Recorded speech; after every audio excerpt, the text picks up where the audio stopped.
Actually, I'm not an expert on Iran. I just have a PhD in poli-sci and am intimately familiar with Iran's history. And I've been talking to you about Iranian history in DMs for like almost 2 years. You have been giving me very based takes. You are also a YouTuber, kind of part-time.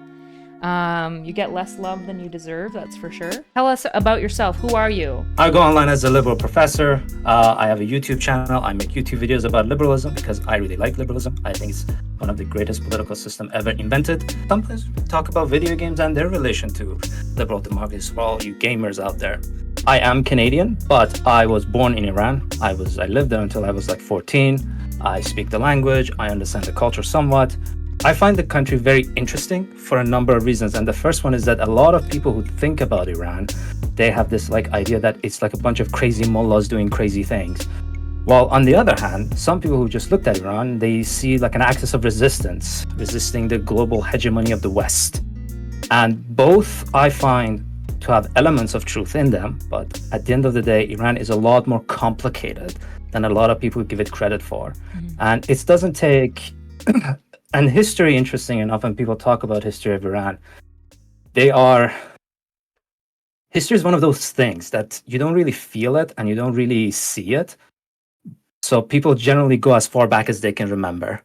And what we remember about Iran is pretty much whatever happened post 1979 revolution. And whenever people talk about it, it's usually incredibly simplified. Mosaddegh being one of the big ones. People talk about Mosaddegh a lot, especially people on the left a lot. That seems to be the anchor by which they attack the West. But the situation around Mosaddegh in 1953, although tragic, is also complicated. It's not as simple. I like complexities personally because it makes things interesting, but Sure. And it not a lot of people does. enjoy my. And I think it makes it more accurate. The issue is that simplicities also lose people a lot and become like too much for people to like grasp on. So I guess there's this balance that you have to do, which is getting into the nuance for those who will listen to it so that those who want a sophisticated understanding can. But after that, it's having a very simplistic narrative that can catch fire that is as accurate as possible. So one thing that you messaged me, I'm going to put you on the hotspot for, is that you were watching Destiny cover Iran and you were Oh like, yeah, oh my gosh, there's so much misinfo. Like everyone just doesn't understand anything about this country. So let's not start so there. much misinfo. Okay. Not so much misinfo. He said something that I've seen happen not in left or right, but in liberal circles sometimes, which really annoys me. Okay. And that is that Iran, he said, I think it was offhand, but regardless, I, like I said, complexities and nuances matter. In that Iran has a history of democracy in some shape or form because of their constitution, in the Iranian constitutions and so on. But that is just not entirely true. There are democratic elements to the Iranian politics and Iranian history, but it has never enjoyed democracy and liberalism as a whole, has never stuck around long enough for the institutions to take any hold. And I think that's the key element that I find some liberals talk about, which kind of irks me a little bit in that, oh, Iran has a history of democracy or liberalism. That is not exactly true. There are elements in Iranian politics that are similar to democracy and liberalism, but no institutions of liberal democracy that I know of has stuck around long enough to take any root. And this analysis, I find, is a little bit, I guess, for a lack of a better word, problematic because it muddies the history a little bit. And it is true that the Iranian people are in Iran, I should say, are pro-democracy. And we see this polling happen. 80% of the people said they want a democratic regime. And it seems like there's an appetite for it. But having an appetite for it and having a history of it, they're two different things. Gotcha. Again, this is an offhand comment, but I think it's an important qualification. Okay, so a lot of people, I think I linked it to you as well. There's this idea of, I'm going to pull one up just so the chat can kind of see. And how they are dressed. Begin with this man. He look like he got a bad perm, but he rocking it. He got a nice little beard going on, glasses, a tote bag, overalls, and a blazer. You know, that's an interesting choice, but I love it. How about the women? You can see this woman is wearing a hijab, but oh my God, her hair is out. How about this girl? It looks like this shit was in New York, but she got her nice little scarf. Her hair is out. She looked kind of ginger, maybe a little bit, possibly, potentially, perhaps. How about him looking like he just came from the Cowboy Carter tour with his nails done and shit? And how about this one? Oh my God, a woman driving? My point is this, the propaganda isn't propaganding like it used to. Back in the day, we used to let the media and the government dictate to us a picture of what the people that they were targeting looked like. Allowed them to justify our attacks of them. Well, yes, we need to liberate the Middle East because women are being suppressed. Women wear all black. All their hair is covered. Their entire body is covered. All you can see is potentially maybe their eyes, and even then you don't. Women can't drive. They're uneducated. They're throwing gays off of buildings. With the way that the world is interconnected nowadays with social media, motherfuckers can't do that shit anymore to us. We can see people for who they are and what they actually look like. Makes it exponentially harder for the warhawks to fucking convince us and justify war crimes. So the propaganda has to fucking evolve, and this is where we are now. This is what bot farms look like. This is who you're arguing with on social media. Thousands of program phones saying the same message in different ways to try to spread misinformation. And yes, there's also algorithms and shadow bans that try to suppress content that is actually the truth. But I want y'all to keep in mind that propaganda has to evolve in order for it to continue to be effective. And I think the next way that they do that is with AI. So this guy's saying, don't believe the propaganda. Iran's a lot more liberal than you thought it was. People are have more freedom. He's essentially saying, Iran is a lot more free of a place than you think. This regime change, the brutal regime, it's propaganda. The people in Iran are free. They have options. You know, they might be wearing hijabs here and there, but it's a lot more like you and I than you would think it is. Thoughts? So yes and no. Okay. The culture on the ground, especially in big cities, I'm imagining most of those pictures are taken in Tehran or other big cities, is very similar to what he's presenting. However, that doesn't mean that they're enjoying freedom like the rest of us are. So the Iranian regime has been one of the most suppressing regime in the history of the Iranian government, Iranian history. And there's a reason for that. There's a reason for everything. Nothing just happens out of the blue. But insofar as the right of, for example, women's rights is concerned, or in fact, minority rights is concerned, we can get into either of those if you would like, is that Iranian women do, I saw new stats, not a new stat, it was an old stats about how 70% of engineers from stem cells are Iranian women, disproportionately, something along those lines, which I do believe most Iranian women I know are engineers or from some sort of STEM background. And people immediately point to that and go, see, these people, these Iranian women in particular, aren't suppressed. But that goes back to the history of the Pahlavi dynasty, not the Iranian regime. And this is where things get a little bit muddy. For one, just so everybody's clear where my own personal biases are, I am not a Pahlavi supporter. I am not a regime supporter. What is that? What is a Pahlavi? Explain that. Pahlavi was a previous regime under the Shah. So before the 1979, the Pahlavi regime was the regime that was in charge, and people are now discussing how the crown prince is going to come back and try to save Iranian from this regime. Post 1979, Iranian Revolution happened. These guys became in charge effectively. And one of the things that we have to keep in mind is that Iranian women in particular are going into STEMs and succeeding, or driving, as you put it, or not wearing complete hijabs or whatever. It's not because of the regime, it's despite of it. Because the regime tried since 1979 to crack down on women's education in universities. They tried to crack down on women in the workforce, and all of their effort met with little success. Because of something that happened a while ago in, I don't remember the date, but it was the White Revolution. It was called the White Revolution. So let's go back a little bit. Okay. In history, if we may. Okay.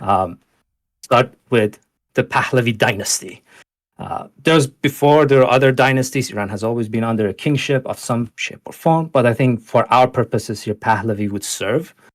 So there was a guy. He had a crazy mustache. His name was Reza Shah.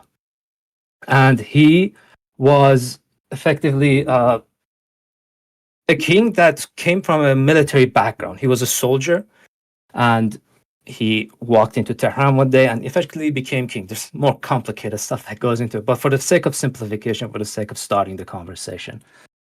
And one of the things that he was really adamant about when he became king was that he didn't want Iran to seem backwards. At the time, Iran was still a very rural country, farmers mostly doing rural work, and Reza Shah hated that. There's a history in Iran. There's a bunch of like old vases and all that, but countries like France, for example, had a monopoly in certain region as to what type of historical artifact they can extract. And Reza Shah saw this, and the Soviet Union back then had a lot of influence as well, or later also gained a lot of influence. And one of the things that Reza Shah wanted to do, his goal was to cut off the arms of the West as much as he could from taking Iranian, Persian at the time, heritage, we could say, or resources. And he did it in a very brutal way, not by killing foreigners, but by cracking down on a number of fronts. And in fact, he got the nickname Reza the Bully because of the way he approached politics. He was very bullheaded in a lot of ways. So did he crack down on his people? So you said not foreigners. So was he cracking down more on his people? Not necessarily. He was very stern. He was very stern. Okay. So yes, he cracked down on corruption, or what he perceived to be corruption, very hard. And he also repressed freedom of speech, freedom of the press. He also banned any type of photographs that were to be taken of any rural area. He wanted Iran to modernize, and he didn't want the world to see Iran as this like backward nation. Gotcha. So he cracked down on any form of like what you would consider like village life or whatever. So he cracked down on like branding, backward. the branding of Iran, essentially. He got very focused on. Exactly. Okay. Because he wanted to sell it as relative. an alternative to the Western civilization, and to sell it as like an appealing way of living compared to Western civilization, or to show like, look, we're able to compete like just as well, we're just as like technologically developed, or anything. Like what was the mindset behind it? He wanted Iran to technologically develop. He knew Iran couldn't compete with forces like the Soviet Union or the English or the Americans. He knew that. But he wanted Iran to effectively modernize as quickly as humanly possible. And part of his effort was this kind of like censorship regime. And so when you say being cracked down stern and being cracking down, he's called the bully. So if I'm an Iranian, I take a photo, I'm a journalist maybe, and I take a photo of a rural village and I'm reporting a story, is it just that essentially, if that story gets published by the company I work for, the newspaper would get in trouble? Would I get thrown in jail? Would I just get fined? What are these crackdowns?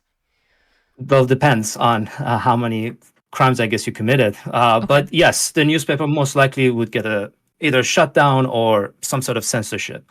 Okay. And one of the things about Reza Shah was also interesting was that he was also one of the rulers that really helped the Jewish Iranian population in Iran. In fact, I think in Jewish Iranian history, he's considered the second most important king after Cyrus, who kind of like, and Jews were escaping prosecution. Yeah. But and this then is in Reza what Shah era? later. I'm so sorry. I know you've said this, but what date are we talking about? So let me give you the exact date. Yeah, or like at least the window that he's ruling in and whatnot, so I have an idea. So this would be 19, well, he was born in 1920s, but it would be like 1940-ish to 1950-ish. Okay, interesting. Yeah, so right around the Mexico and stuff like that. 18? Yes. He was born in 1878, exactly, but we're talking about the era that is 1920s to 1940s. Gotcha, okay. Then his son takes over until 1975. Sorry, not 75, 79. And he was a bully also because, again, I don't know if these stories are true, but my parents used to tell this story, my grandma used to tell this story, that to modernize, he also petitioned a lot of buildings to be built in Iran, including bridges and infrastructure. And he looked to foreign dignitaries to do so, not foreign countries to do so. One of the stories, again, take this with a grain of salt, because Iranians are very prone to exaggeration in a lot of ways in storytelling. Okay. And this was one of the stories that we were told about Reza Shah, was that he hired a German engineer to build a bridge. And this bridge still to this day apparently stands. And once the bridge was done, he shook hands with the engineer and says, okay, good. Now I need you to stand under it. And he stood under it. And he says, now we're going to have cars move over the bridge. If the bridge collapses, I want you to be the first to die. Holy shit.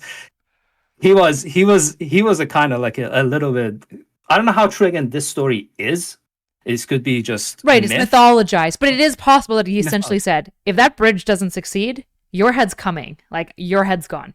Yeah. Right? It's possible that he still threatened the guy, even if he didn't say, I'm going to stick you under the bridge so that it collapses and kills you. Yes. Yeah, fair enough. Also, one thing that's paradox about him was that he was also very anti, like, he was very much about Iranian and Iran needs to stand on its own 2 feet. So one of the things that he did was his daughter, I think his daughter or his sister, no, his daughter asked for a garden to be built, and she named a French architect to build it.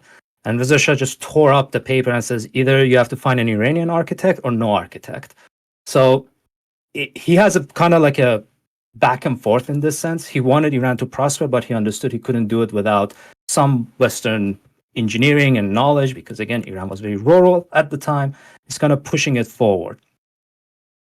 Now, Reza Shah eventually gets deposed because so the Cold War breaks out, and well, World War I and World War II breaks out. Iran doesn't really take parts in that. And this is where Iran changes its name also from Persia to Iran. But one of the things that also happens during this era is that the Soviet and the English both try to station a post in Iran as a form of like a line that circumvents Germany, who was attacking Russia at the time. And although there's a lot of like back and forth, eventually Reza Shah gets deposed. He tried to push back. He couldn't. Long story short, Reza Shah is not as important for us here. His son takes over, Mohammad Reza Shah, whose son is right now the crown prince. Mohammad Reza Shah is also interesting. This is where all the crazy stuff that a lot of people want to talk about happens. Mosaddegh's coup, Mohammad Reza Shah coming into power, the 1979 revolution. All the crazy stuff happens under his watch at this point. So I don't know if that's kind of like the preliminary foundation. Okay. Of and Mohammad Reza Shah was a complicated figure. And this is the son. So remind me, who started? This is the Okay, so Reza Shah. Reza Shah started the whole Pavlani. Is that how you say it?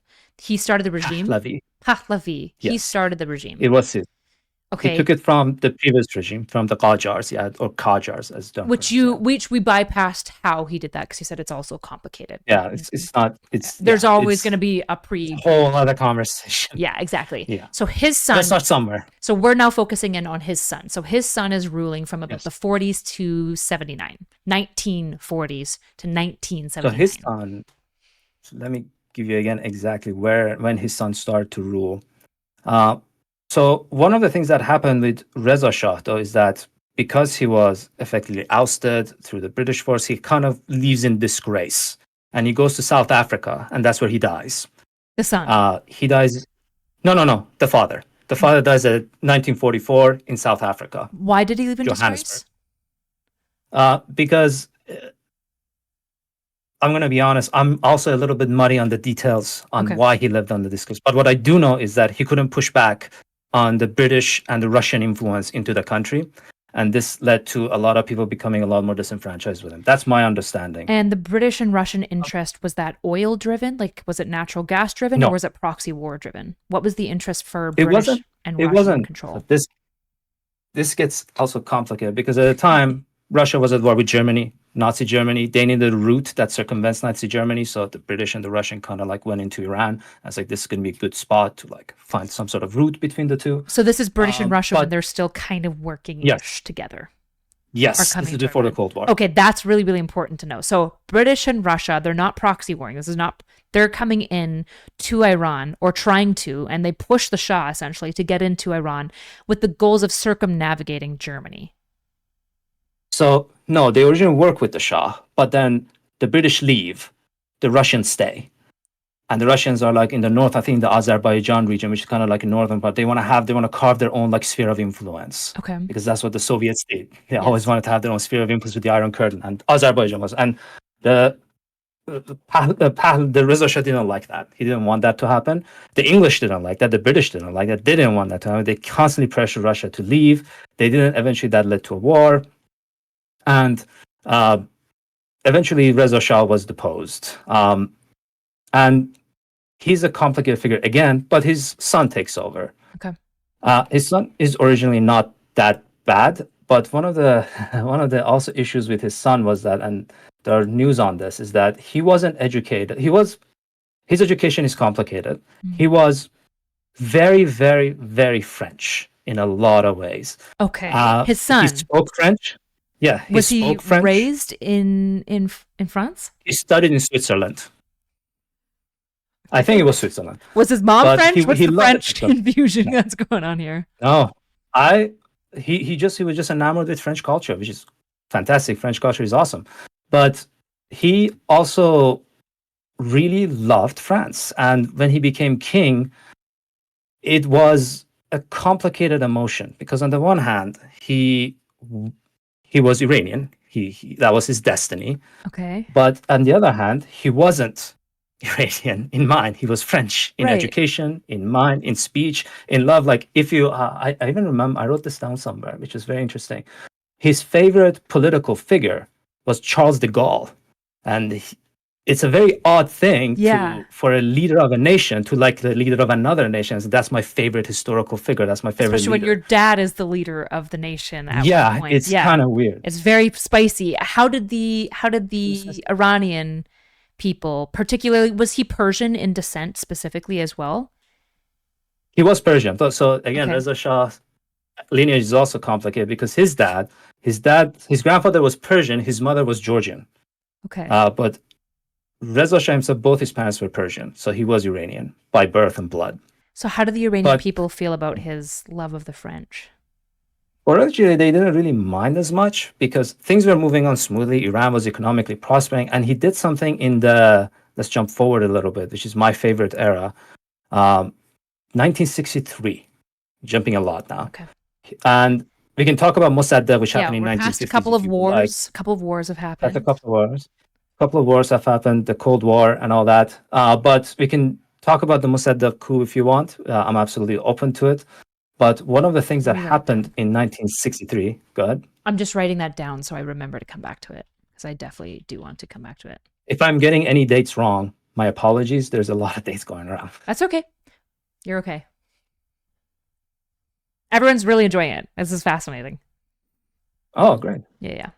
So we're skipping 1963. We're skipping the Mossad coup for now, but we'll come back. Not Mossad coup, the Mossaddegh coup. Mossad is the Israeli secret service. Mossaddegh was the prime minister of Iran. Okay. A lot of weird names. I know. Okay, I'm just writing the coup. I'm just going to write the coup so I don't get it wrong next time. Sounds good.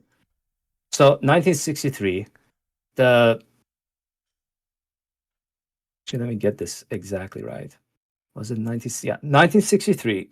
Very similar to his dad, Mohammad Reza Shah also wanted to modernize Iran. But whereas his dad cranked things up to a 10, he cranked things up to 100. Oh. And he passed something called the White Revolution. Okay. The White Revolution was Shah's attempt to modernize Iran very, very, very aggressively. And this rubbed a lot of people the wrong way. So let's go over some of the things that he did. Number one, he kind of dissolved the feudal system entirely. He just got rid of it. He bought a bunch of land from the feudal lords and then sold them back to the farmers. And now those farmers who were renting the land became landowners immediately, overnight.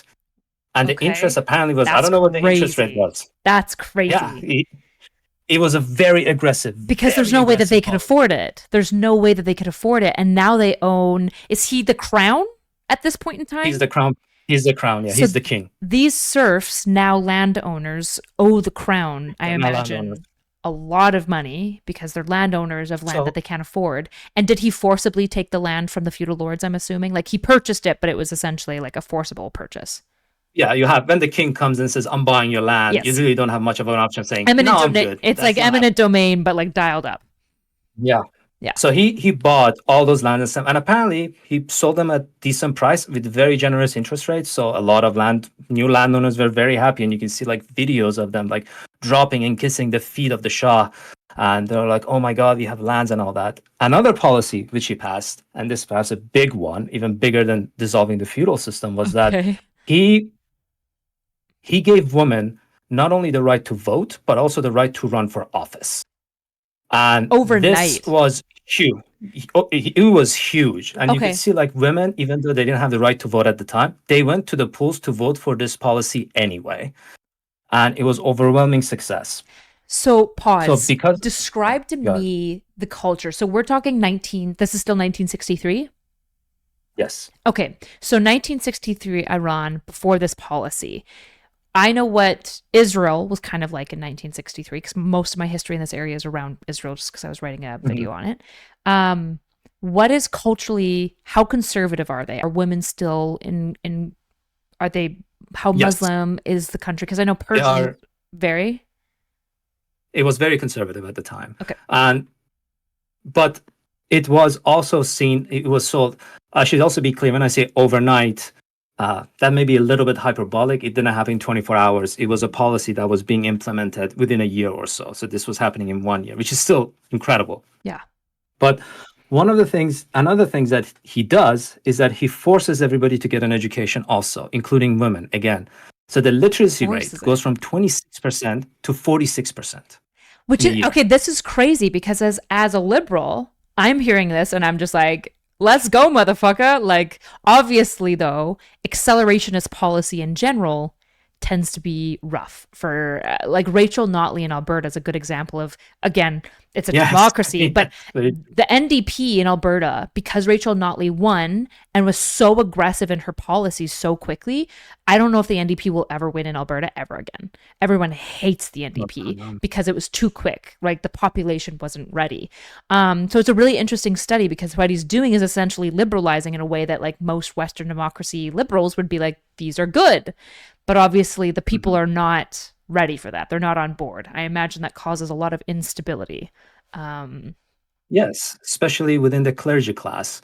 Okay. One of the interesting thing, again, this goes back to Shah being very French in thinking as well, is that these are things that perhaps in a French culture, they'll be perfectly okay. And to be fair to the Shah, he didn't thought anything was wrong with this. This is what Westerners do, and he wants to modernize. And whether people like it or not, modernization and Westernization go hand in hand. If you're going to be modern, you're going to be like the West. There's just no two ways about it. Do you think that's ontologically true? I know that's how people. Case. Okay, so essentially, right now, and how they feel, and how a lot of countries would probably feel, modernization is Westernization. It feels the same way. In this time, yes. Okay, gotcha. Modernization, and particularly not America at the time, but more like, I guess, Western Europe, England, France, and all that, Germany, they go hand in hand. They're like, if you're going to be modern, you're going to be like the West. Gotcha. This is just how it works, because if you want their technology, you got to know their knowledge, and if you want to know their knowledge, right, you got to. If you want to modernize, you need the scripts to modernize, and the only scripts available for modernization right now is the Western democracy to steal from, essentially. Yes. Gotcha. Okay. Yes. So that was the push, and the economy of Iran just had a 9.8%, from my understanding, growth over all these policies that are being passed. And I know this all sounds like very good, but also Shah was a problematic leader by even Westerners. In fact, the Westerners, America in particular, and England, didn't really like the Shah, despite what many people may think, because they consider him to be a very weak leader, unlike his dad. In fact, I remember watching this video of this British diplomat in Iran. I think he's passed away now because it's been so long. He says, one of the problems with Shah was that he was a coward. He couldn't do what needed to be done at the right time. So British, particularly diplomats, tried to push for more general-like figures to lead. And Shah had a lot of people around him like that. Okay. One of the things also that Shah did was that now let's get to the dark part. He continues a lot of his suppressive regimes on speech and freedom of expression on the people, and particularly people very opposed to the modernization. The Shah's regime. What do you think of Nadar Shah? Do you think he softened up India for the British? I have no idea. My question is on theories of modernization. I remember from Ian Shapiro lecture where it was found that there's no difference between countries who did modernization sooner versus later. So, no difference between countries who did modernization sooner than later? Like they all became kind of similar? Yeah, so I think Jay Is that the Chow probably disagrees where I said like the accelerationism can be very destabilizing for the okay. people, can make people have a lot of negative sentiment towards whatever government is accelerating policy. And I think Jay Chow is basically saying Yeah. theories of modernization, it seems like there's no difference between those who did it really fat, potentially. He's saying sooner versus later. I'm also wondering if he means very quickly or very slowly. It really depends on the culture of the time. So this is, we can get to the nuclear program as well. This is something that even the advisors of the Shah told them, saying, listen, Shah was really wanted to buy the latest technology on everything. Iran became under his, the son, I should say, under his leadership, Iran became one of the most advanced military forces in the world. But one of the problem was, and this is something that his general consistently told him, is that we just don't have the culture and the knowledge to use all these technologies. It's like you're hoarding. What are we going to do with this? And the same principles applies to modernization. Modernization in Europe needed to have a particular type of culture underpinning it for it to succeed. You can't just take one culture from one place and then transplant it in another place and say, boom, done. Yeah. I see also someone asked about the Tudeh party. What do Iranians think of the Tudeh party? Today, I don't think many people think about the Tudeh party, but Tudeh party was a huge force for the Mosaddegh, and during the Mosaddegh era, and eventually during the 1979 revolution, they also played a role. And for those of you who don't know who the Tudeh party was, the Tudeh party were the Marxists. They were the Soviet sympathizing Marxists in Iran. That was officially party, which was outlawed, but they had a force underground and they had a lot of supporters. Gotcha. Okay.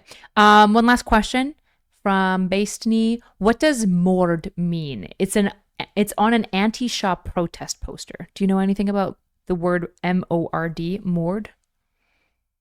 Mord. Like, is it No. Farsi? It might be.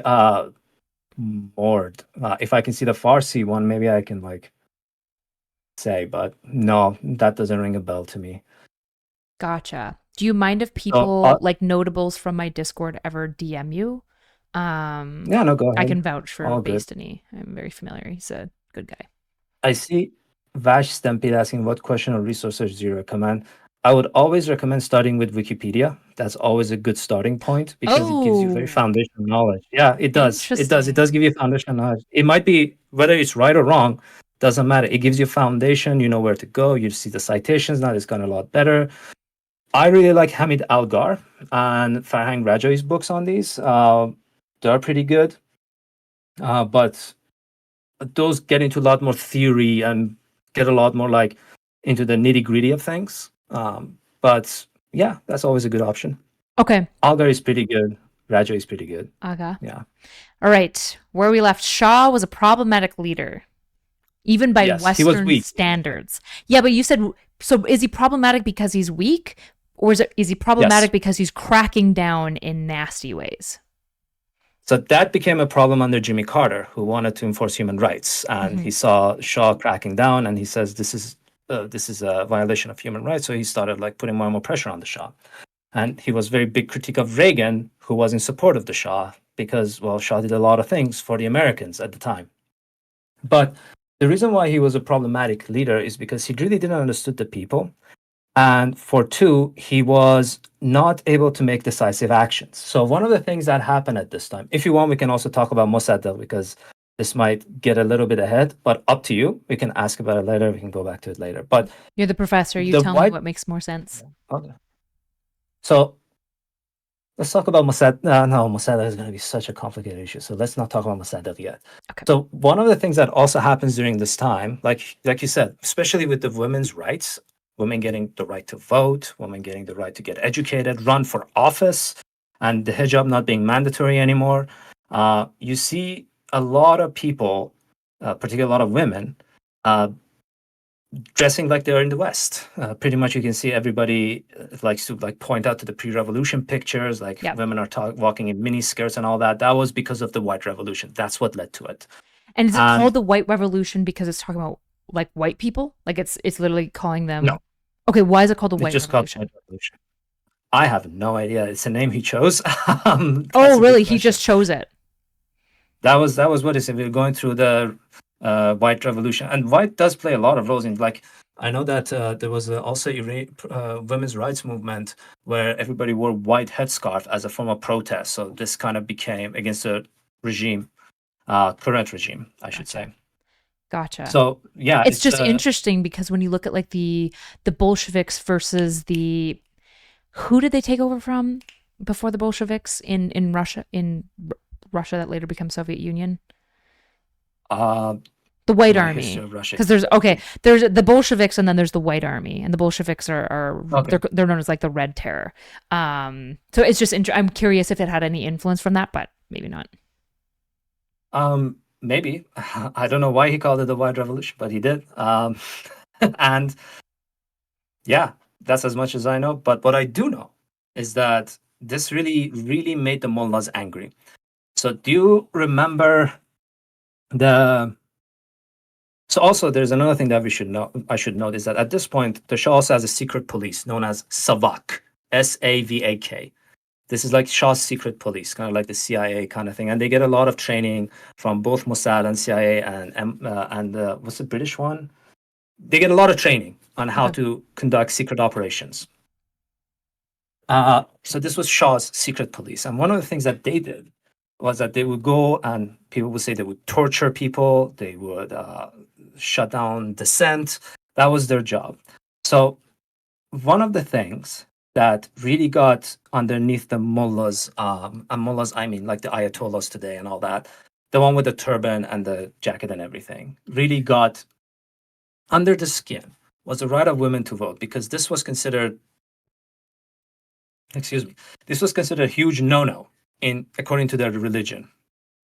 And believe it or not, until this point, before there was a guy named Kashani, but that's again Mosaddegh era, but before this era, very few mullahs actually talk about an Islamic government because they had a good relationship with the Shah. He would pay them off, he would like give them money, and they would have their own little corner doing their own thing. But at this point, a guy was going to become an important figure by the name of Ruhollah Khomeini. And this guy became the founder of the Iranian Revolution. And as a white person, I would end up calling this person Khomeini, right? Because it's K-H. Khomeini, which I know is not how you pronounce it, but I just want to make sure that I'm understanding the spelling because I've read about it. Khomeini. He's a very interesting figure, but he's teaching, he has a group of students in Qom being the holy city, is still the central stage of a lot of like mullahs and people who teach there. This is their like their stronghold.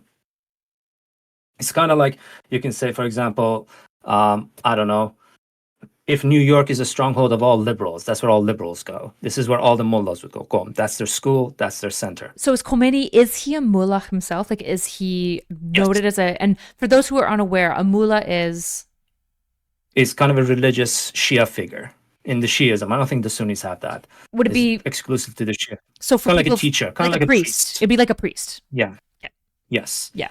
But Ruhollah Khomeini is not just any priest; he's an Ayatollah. So for those who are interested, Ayatollah is kind of like you have to go through a certain amount of education and pass a certain number of tests according to the expert and other Ayatollahs to demonstrate your knowledge of Islam, and then you get this level of like Ayatollah-ness, you can say, who is now what they call marja taqlid, or source of emulation. At least that's my understanding of it. Can there be multiple ayatollahs, or is there? Yes. Okay, but it is a high level of achievement. Like it is a high level achievement, religious expert or like leader, essentially. Yes. Okay. And yes, Khomeini was one such figure, and he started really bad mouthing the Shah. He actually wrote a letter to the Shah saying, "Hey, listen, boy. If you don't stop with your nonsense, I'm going to kick you out like I kicked out your dad," in those exact words. And was he relevant to his father moving away in disgrace? No. Okay, so he's just blowing smoke. He's just bad mouthing, yeah. Okay. And the Shah's response is that these mullahs are a bunch of old, lice-ridden people that are trying to take power away from us and put us back into the Stone Age. Oh, no. And at this time, I'm curious, the sentiment. I'm imagining more rural people are probably on the side of the mullahs and the Ayatollah. Are the city folk, do they like the Shah? Or are they... Because he's been cracking down on them. So he's kind of an asshole, but he's also giving them rights. So it's like... Also, keep in mind, economy at this point is going quite well. So the big city folks are enjoying the economic benefit. But something also happens in small towns, which sours the people's mood. And I think you rightly diagnosed it as we were talking about the abolition of the feudal system, is that all those villagers who bought land, they had the land, but they didn't have the resources to work the land. They didn't have the knowledge to work the land. So what do? They immediately try to leave because they can't work the land and they need to eat. So where do? They go to the big cities and they start working in the peripheries of big cities. And they start getting more and more angry because they're like, oh, all these like bureaucrats and the Shah's regime and all these people, they're getting more and more wealthy, but we are getting left behind.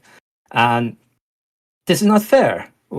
We got the land, and so they're now trying to exert their own like negative sentiment. And where do? They go to mosques.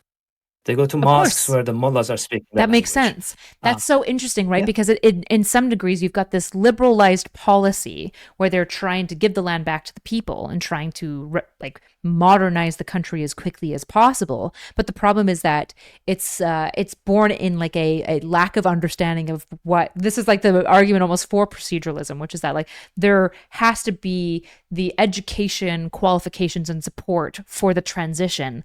Otherwise, you get this messy situation where some of the landowners and tenants are scrappy and smart and they figure it out and they flourish. But a lot of them who don't have these accesses or just various things happen, they fall through the cracks. And now, do they have debt as well that they have to pay off for buying this land? Yep.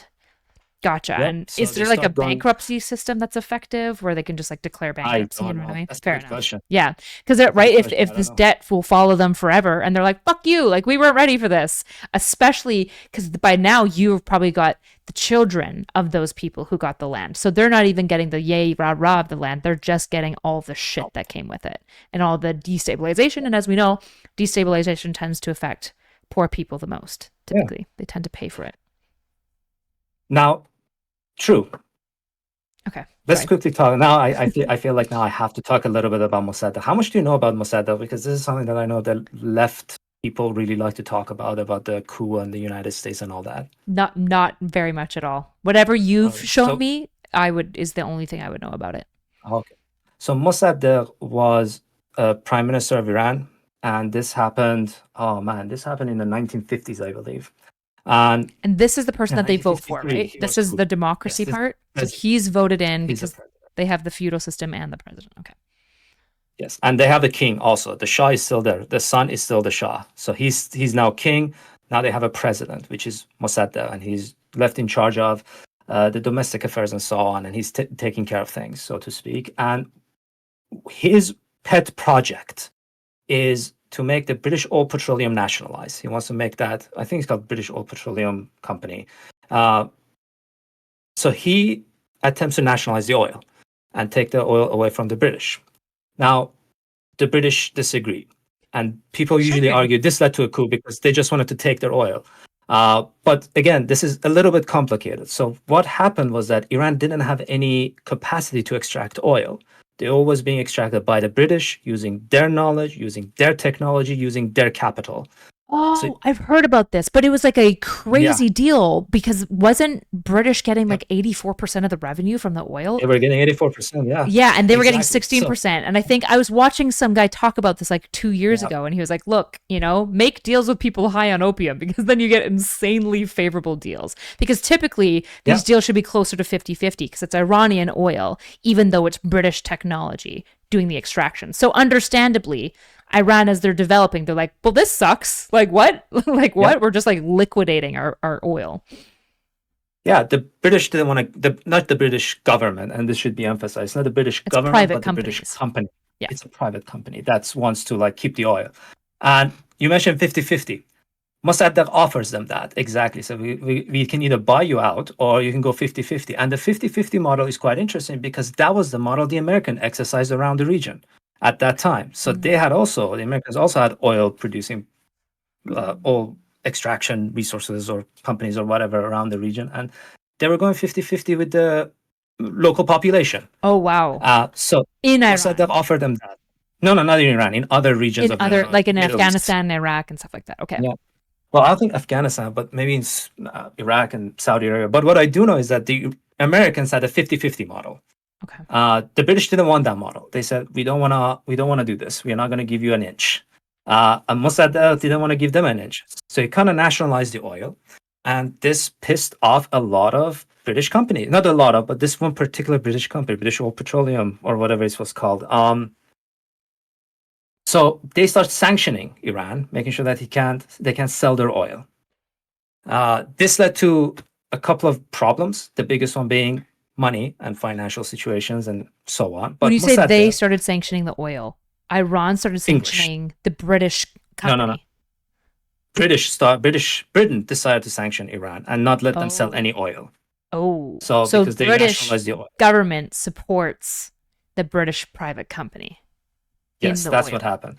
Okay. And it's interesting because I was talking about this British old diplomat guy, and he was interviewed about this, and he says, what a stupid decision. We should have gone 50-50. That was such a terrible idea. I don't know why we didn't. We just got greedy. It's because Britain was still like, come on, man, we're the big colonizers. And it's like, what with this 1970 almost? And it's like, guys, you have fallen off. 1950s, yeah. Yeah, you know, it's hard when you fall off, okay? The British hit the wall, okay? Their sexual market value was down, and they still thought that they were the hot, charming young lady that they were originally, but they were not. Yeah. Okay. Especially in the 1950s. They, in fact, tried to petition America once the first time around, and the United States was like, absolutely not. They didn't work with the British on that in the first time around. The second time around, they did. So Britain tried to go at it alone and try to overthrow Mosaddegh on their own. They couldn't do it, and Mosaddegh cut all ties with the British. So I think he expelled their diplomats and everything. So what happens later was that Mosaddegh got into a fight with the monarchy, because Mosaddegh was of the opinion that monarchy should had its power reduced. This is what's happening also in England in the 16 and 1500s. There's always a power over the parliament versus the crown. This was the same debate, but between the president and the crown. And Shah not rightfully, but understandably didn't want to lose his power. He likes power. He wants to keep the power. Yeah. And he's like, and feudalism, except for me. Keep me.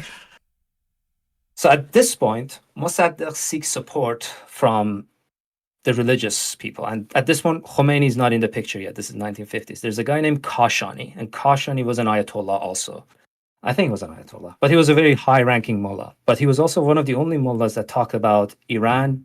In Iran, there needs to be an Islamic government. That was also his thing. And a lot of other Ayatollahs didn't like that because, again, they were comfortably living under the Shah. They were getting their money, and they didn't really want to rock the boat. Okay. Kashani didn't. He wanted to rock the boat. He wanted to say, no, this needs to be an Islamic nation. Not in the same shape that Khomeini did. It was different.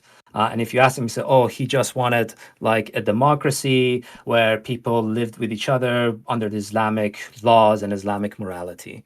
So there's these two characters. There's Khomeini and then there's Khamenei. Is that correct?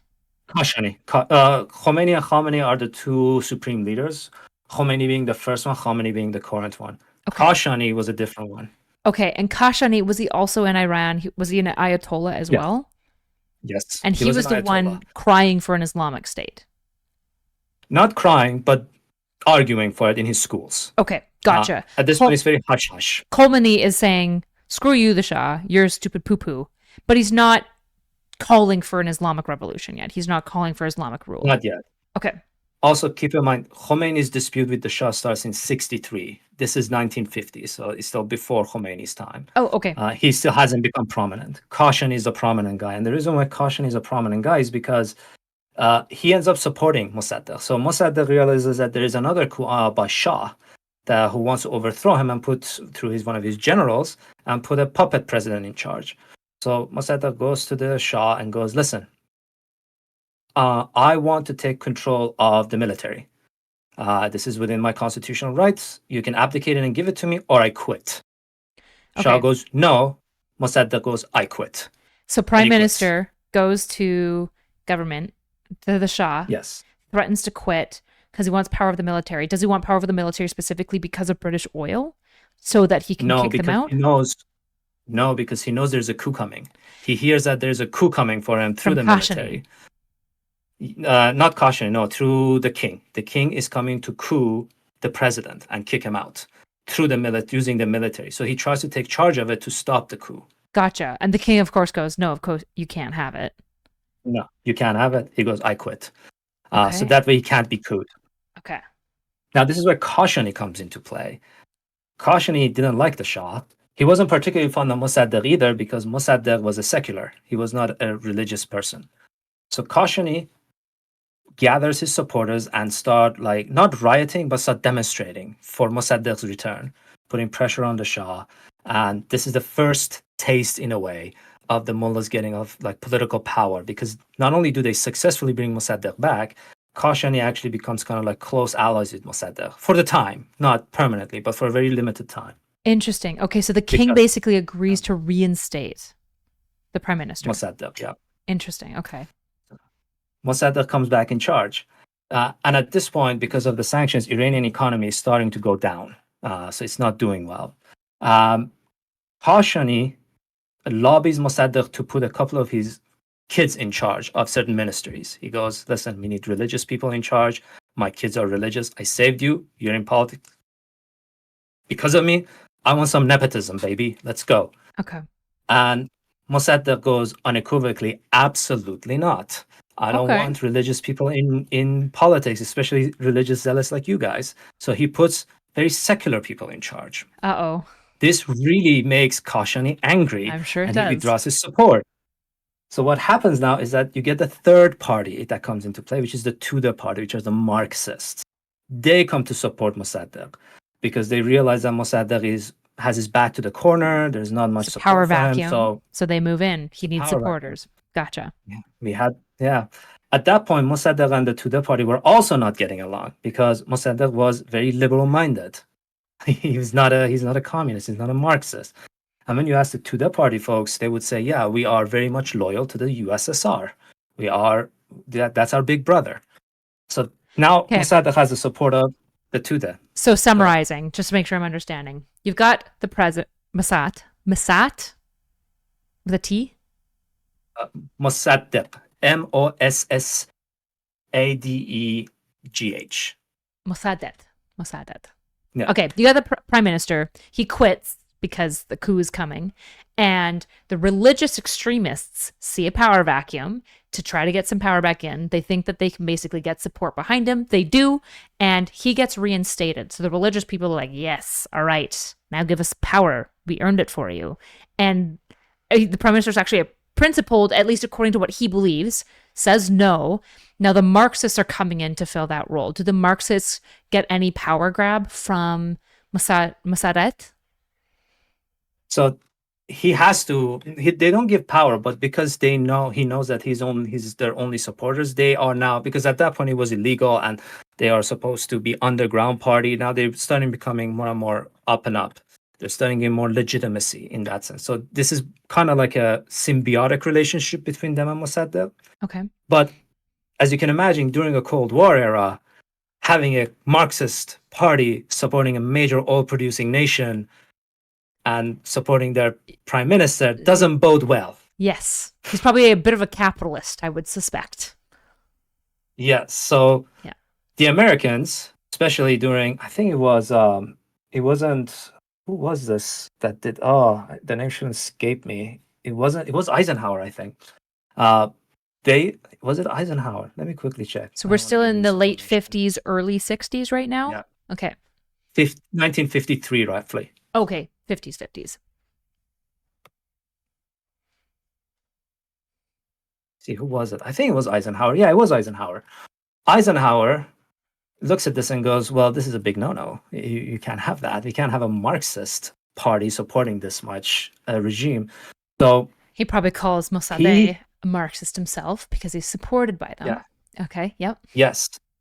And Eisenhower doesn't like this. So he hatches a plan with the British, and he put a guy named, I think his name is Roosevelt. Not Roosevelt, but Roosevelt. Okay. Who is like the CIA head at that point. And he goes in and goes, okay, we gotta do something about Mosaddegh. We gotta remove him. Who do we have? They go, well, the only alternative we have is the Shah. And like I said, they don't like the Shah because they consider him weak. Like, he couldn't stand up to Khashoggi. He couldn't stand up to anyone. He's couldn't been even played. Stand up to Mosaddegh. He got back in. Like, his coup failed and he got back in. They're like, he's unreliable. and but that's all we got. I don't know what else to do. This is the best we got. Let's do it. And this is where the propaganda machine starts going into full force. And I know a lot of people like to talk about propaganda today, but good propaganda was what was being exercised in the 1950s, because you can never tell what is true and what is not. And the way they did the propaganda was actually quite brilliant. What they did was they went and started publishing anti-Mosaddegh like papers, which is understandable. That's not really like a groundbreaking thing. But what else they did was that they also infiltrated the Tudeh party and start writing really inflammatory papers about the mullahs on behalf of the Tudeh party, which is the religious party. That's the religious party. Which is the religious party. So the religious party is shitting on clergy. No, the Tudeh, the Marxist party, the CIA and I think the British infiltrate the Marxist party, and they start publishing pamphlets to shit on the religious. So the religious people think that the Marxists are coming for them too. Yes. Gotcha. And they say stuff like, we are going to hang all the mullahs with their turbans off the streets. Is that the stuff they're writing? Holy shit. Like really deflammatory, like really like bold stuff. And this gets the mullahs really angry. And Iran is still at this point very religious, very conservative in that sense. So it gets a lot of those people also very angry. So now there are clashes happening. Mosaddegh, realizing that what's happening, he writes to Eisenhower and says, hey, Mosaddegh goes, this is U.S. He knows? Or does he know? Doesn't know. No, he doesn't know. I don't think he knows. Even if he does, if he does know, this was a very stupid move. He writes to Eisenhower and says, listen, if you don't send us money, because at this point his economy, his government is effectively bankrupt because there's sanctions on the oil, there's consistent like upheaval, there are different interests consistently fighting with each other. He writes to Eisenhower and goes, listen, give me money or the Marxists, they're going to take over. And you don't want that. Eisenhower doesn't respond, and for I think like a week or two, or maybe goes 3 weeks, unsurprisingly, no. yeah. He goes to him, and then goes no, and then sends that letter to Iran to be published in the newspapers, which humiliates Mosaddegh. Of course it does. This is like unironic, like Twitch pull drama shit going on, with real life stakes, right? You're seeing like high school behavior almost, where like Eisenhower is the nexus of this problem. They've very intelligently gone into the right groups to piss everyone off and make everyone turn against Mosaddegh, I keep on messing up his name. Mosaddegh, all good. The prime minister. Yeah, the prime minister. And he reaches out to the U.S. Why does he reach out to the U.S.? Does he think at this point in time that he has a friend because he's secular and liberal? Yes. At that point, U.S. had a very positive, not a very positive, but a more positive image among the Iranians because they were going around saying to the British, you cannot keep your colonial power. That's just a big no-no. If post-World War II, if you want our money, if you want our support, you got to retreat, which Churchill hated, but he had to do it because he needed the Americans' money. And number two, the Americans also were kind of seen as like still to that day as like a shining city on a hill that everybody can. So there's ideological association. They're the police. Like they can help. Yeah, and they have justice. They can help and stuff like that. Yeah, and they'll see the truth and care about that.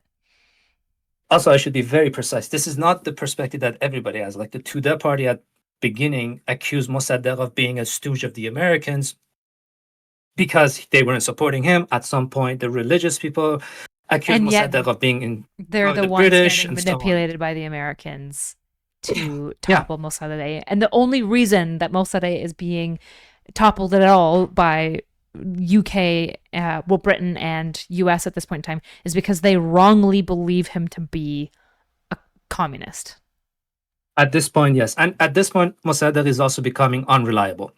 Okay. Because you can't have Iran fall into like such disarray. You gotta get some stability here. That was one of America's primary motivation in interfering with Iran. We're like, you got to keep this stable. Like, this is an important region.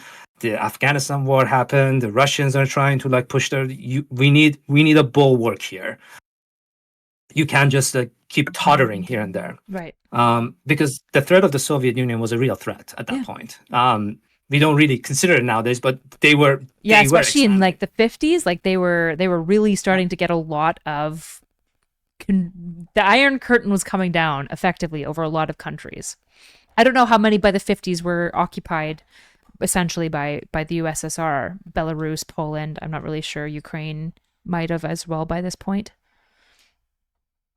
Yeah, the USSR was pushing its Iron Curtain forward and trying to ensure that they're safe. Russia was safe at that point. You've also got Berlin But that's that was split also- at this point You in got time Berlin. too. Yeah, they got split. Yeah. Yep, you got Berlin split. So you can't really afford having a Marxist party that's actively saying we are part of. We look at the USSR as not just source of emulation, but also as our big brother, because that was the same. They're our big brother. Yeah. We just can't afford it. Yeah. So they were like, Mosaddegh gotta go, and we need a friendly regime, and the best we got is the Shah. Let's roll with it. See what happens. So after sending his letter and publishing for everybody to see, at that point, Mosaddegh has no legitimacy. All his supporters are gone. All the parties that support him hate him now. He has been humiliated in public, and his economy is collapsing. Like, he has nothing left. So they effectively oust him, and the Shah comes in. So this is what they mean when they talk about like the coup. This is kind of like an overview of the coup that happened. Mm-hmm. And why I say it's complicated is because a lot of people say, oh, America just came in, England just came in, and that's it. That's not exactly what happened. There's a lot of internal moving parts. There's a lot of interests at play. They're constantly fighting. They're the Marxists, they're the mullahs, they're the liberals. They're all fighting each other. And it's a lot more complicated than America bad or England bad or whatever bad. It's a lot of conflict happening and a lot of interests that are being represented. So Shah comes in charge, and in 1963, he passes his White Revolution. But Mossadegh's overthrown left a really bad taste in people's mouth, because now they're doubting whether they are being colonized by some ideological foreign power, whether they're Americans or the British or the Russians. Now they're looking at everyone with suspicion, and the Shah saying, hey, listen, we can be more like France, doesn't bode very well, especially with Mossaddegh gone, and Ayatollah Khomeini at this point really ramps up his attack, calling Shah effectively an American stooge. Which, so does that make sense until this point? Yes, which like the accusation is not wholly unfair, because he is at least the leader that the Americans wanted. In that sense, yes. Does he know that the Americans basically did some fuck shit to get him into power as well? Like, is he aware that he's somewhat okay? So he kind of is an American stooge, to some degree. Yeah. So they got his sister to come and convince him, but he didn't believe his sister until Eisenhower, I think, sent him a secret message on BBC Persia or something about like something sets at midnight, and then he knew that, okay, the Eisenhower is behind me or something like that. Okay. So it was like some spy stuff that happened. That's crazy. But yes, he knew the Americans have his back, and he knew the English had his back. And to be fair to him, I don't believe that he had the bad interest of Iran at heart at any point. I think he genuinely wanted Iran to succeed. I genuinely believe that he wanted to bring a liberal, free society to some extent. However, he fundamentally misunderstood the Iranian people and where they were at, culturally, politically, and the sentiment. Another thing that's important to put into perspective here is that we are in the 20th century. And in 20th century, post-World War II era, we see a rise in places like Africa, South Asia, and South America of this whole new movement of decolonization and post-colonialization thought. So you see people like Edward Said and Frantz Fanon start writing during these periods. So this is not just in Iran, this is a global movement that's happening now, and Iran is getting caught up in it, and Khomeini uses it. He goes, yeah, see, the Americans, the British, they're all taking advantage of us. We gotta stand on our own 2 feet. We're gonna move away from this colonial mentality. Now there's another guy. I can send you the name, actually. Maybe this would be better if I just send you the names. It's interesting. Did Russia have any connections to the Marxist Party? I don't know. And that's another thing. Some people say yes, some people say no. I think they did. They give them training, and it was originally like they infiltrated not infiltrated, but they kind of trained them, and some of them were in the party. But at some point, the USSR just ran out of money. Just Yeah. economically was not sustainable, so they couldn't support a lot of their foreign Which is, it's crazy. adventures. It's crazy to think about this history, right? Where when you look at the UK and US, I think there's a certain level of criticism you can levy because it's like, well, you were kind of incorrect about Modet. And I understand the concern about the Iron Curtain, but also like at the time, because they didn't know at this point in time that the USSR was like basically handling its economy horrifically and was going to fall apart as a country. They didn't know that, right? Especially because the propaganda coming out of the USSR was like, look how awesome we are, look how happy everyone is. Nobody even knew the Holodomor was happening for like ever. Like it was really, really hidden. And so there's this understandable fear of the Iron Curtain. And yet if Russia was just better at being basically proxy colonizers, this whole conversation would be saying Russia bad, right? So like in many ways, it's this interesting conversation where because UK and US was more economically sustainable at home, more or less, they are the predominant like nefarious characters insofar as meddling in other countries' politics to get what they want. But if USSR had its way, it would be the one doing that more effectively. It probably would have wanted the Socialist Party to win, and et cetera, et cetera. Oh, definitely. Yeah. Oh, definitely. They would have been very much in support of the Tudor party because they were very much, partial to the US. Like they would say, yeah, they're our big brothers, and yeah, we listen to them. That was the central power.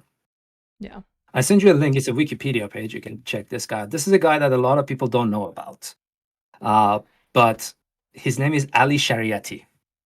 Okay. Because a lot of people associate, and rightfully, I think, the 1979 revolution to Ruhollah Khomeini, the Mullah, the Ayatollah guy.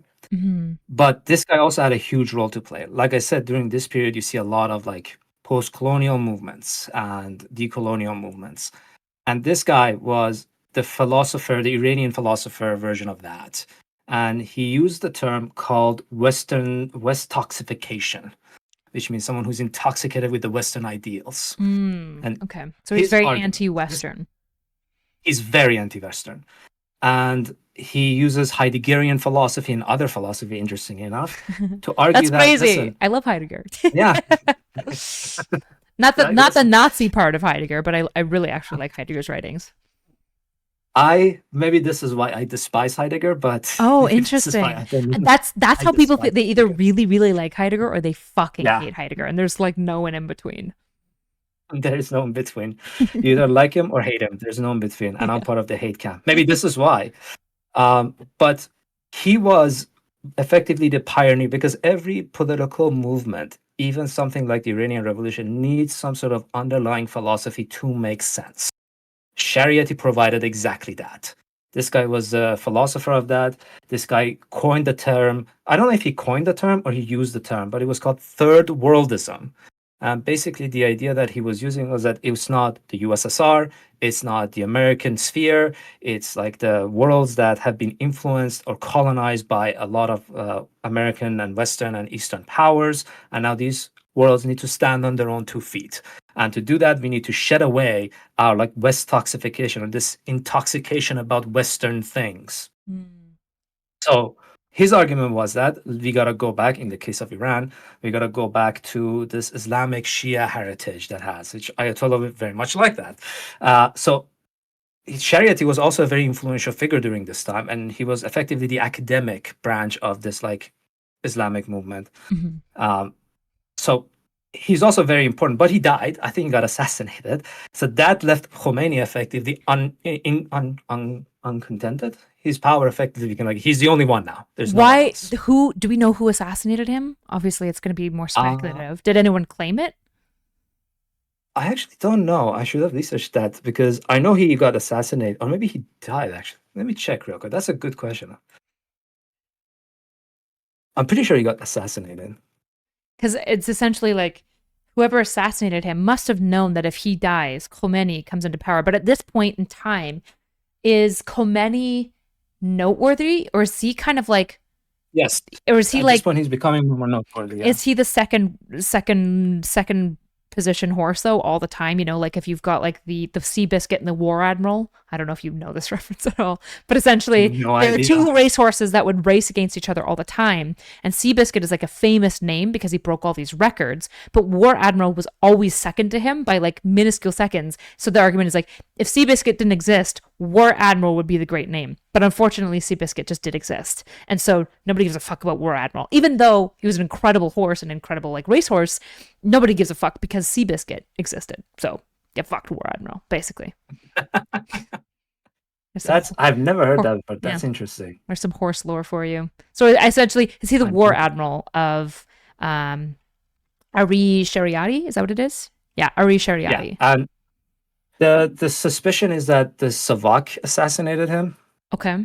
But which is the secret police of the Shah because he died in 1977. At this point, so the Shah saw him as a big threat. Yeah, the Savak is a big threat. And even after the revolution, the Khomeini's group, the mullahs, argued that, Savak has captured and tortured over hundreds and thousands of Iranian. And the fact of the matter is that they did torture. They did took people. And the number, however, is about 4,000, not 100,000. So it's a bit of they overblown it a lot, because when you're going to have an evil person, you might as well have as big of an evil as you can have. It's crazy too, because I'm just like, in my mind, I'm like, yeah, kidnapping and torturing 4,000 people is still really bad. Like 100,000 is mostly like logistically impressive, I suppose. Like that's like that. Impossible. Like that's one of the more impressive parts about the USSR is just how many people they kidnapped, captured, and tortured. And you're just like, man, if you guys put that much effort of systemization into like farming, you probably would have had effective farming. But you dedicated all of your logistic work to capturing and torturing dissidents, essentially.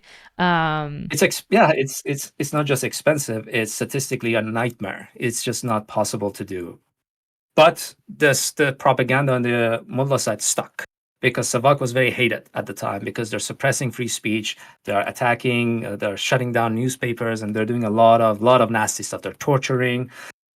So it's not a lot of people from Tudeh party that got captured, for example, were tortured, and we know like some of their torture, they have have records of it. Yeah. So these are not good people per se. Like people say, like if you ask like a Pahlavi like supporters today, they say, oh no, they were doing because they thought this was at the behest of the country.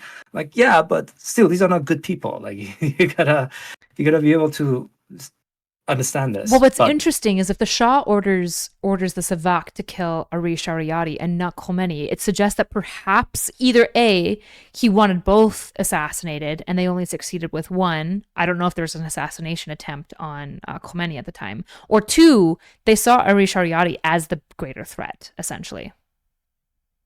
So this is where things get interesting about Khomeini. I believe it was in 1963. Yeah, it was in 1963. I'm just looking at my notes. He took 100,000 of his supporters and marched on Shah Palace. I think it was, Shah's Palace, chanting anti-Shah slogans, which is very rare to see. And in response, Shah imprisons him. Now, Shah has an option. He can kill Khomeini, or I'm sorry, can I say that? Oh, no, you're on Twitch. I don't want to get you demonetized. No, you're good. Okay. He can eliminate or get rid of Khomeini.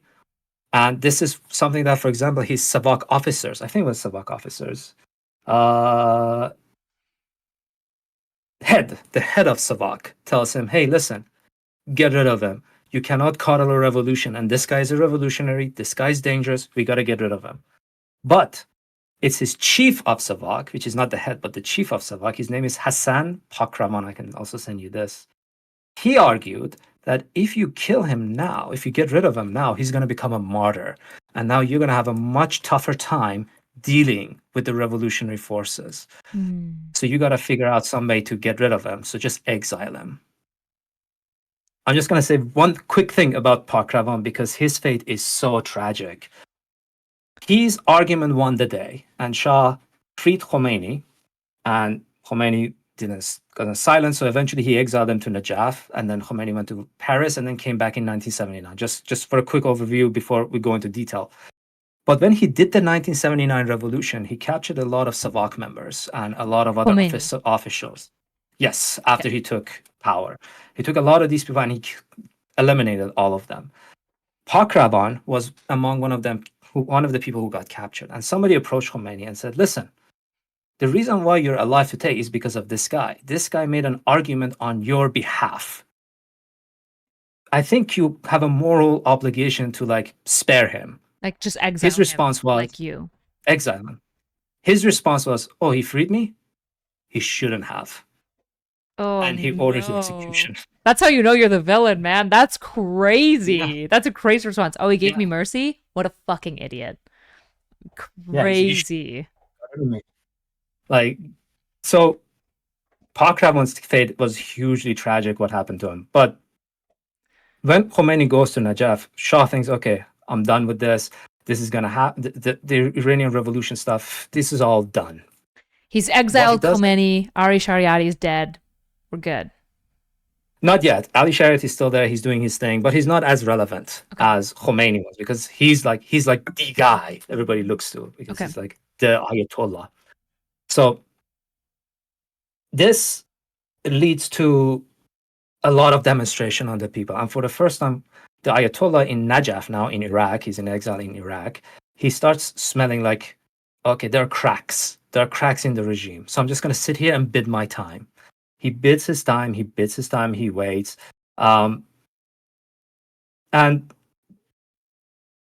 the idea of third worldism and all this intoxication keeps taking hold and slowly. And Shah, not being as prudent of a leader, he can't really handle it. And then there are people now that coming from the villages because they couldn't work. There's now religious people, more and more religious people who disagree with Shah's emancipation of women movement. They disagree with women being educated and all that, because this represents the part of their very fundamentalist reading of Islam. Right. And now they're like, okay, this is not working. And Khomeini at this point is still like distributing cassettes in Iran of his teaching. So Shah tries to get him out of Najaf and away from him as best as he could. And he ends up in Paris. So Khomeini is now exiled and he's living in Paris. Yeah. Shah's favorite place. Shah's favorite place. And I think it was in 1971, Shah leads a parade celebrating the 2,500 years of Persian history. And in it, he brings out a lot of old Zarathustrian, do you know what Zarathustrianism is? Have you ever heard of this? Mm-mm.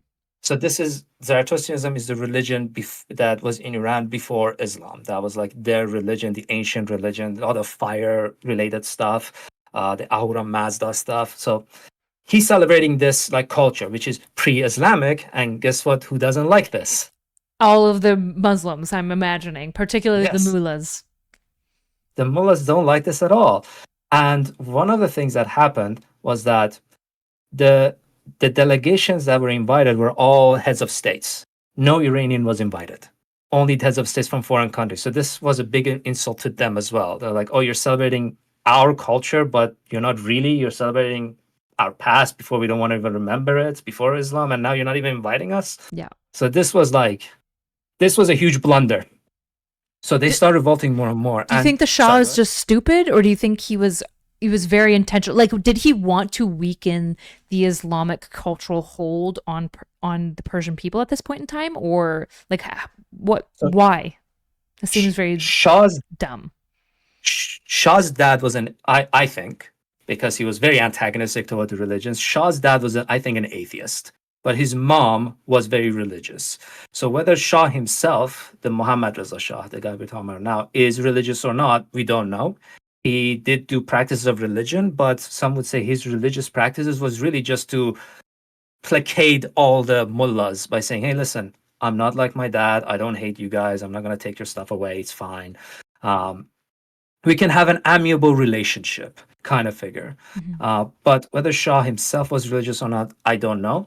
What I do know is that he tried to placate all these religious people, even though originally he called them fleece-ridden old men. Now he's like, okay, we gotta work together because I need the legitimacy of the people. And yet he has a parade that's not including them.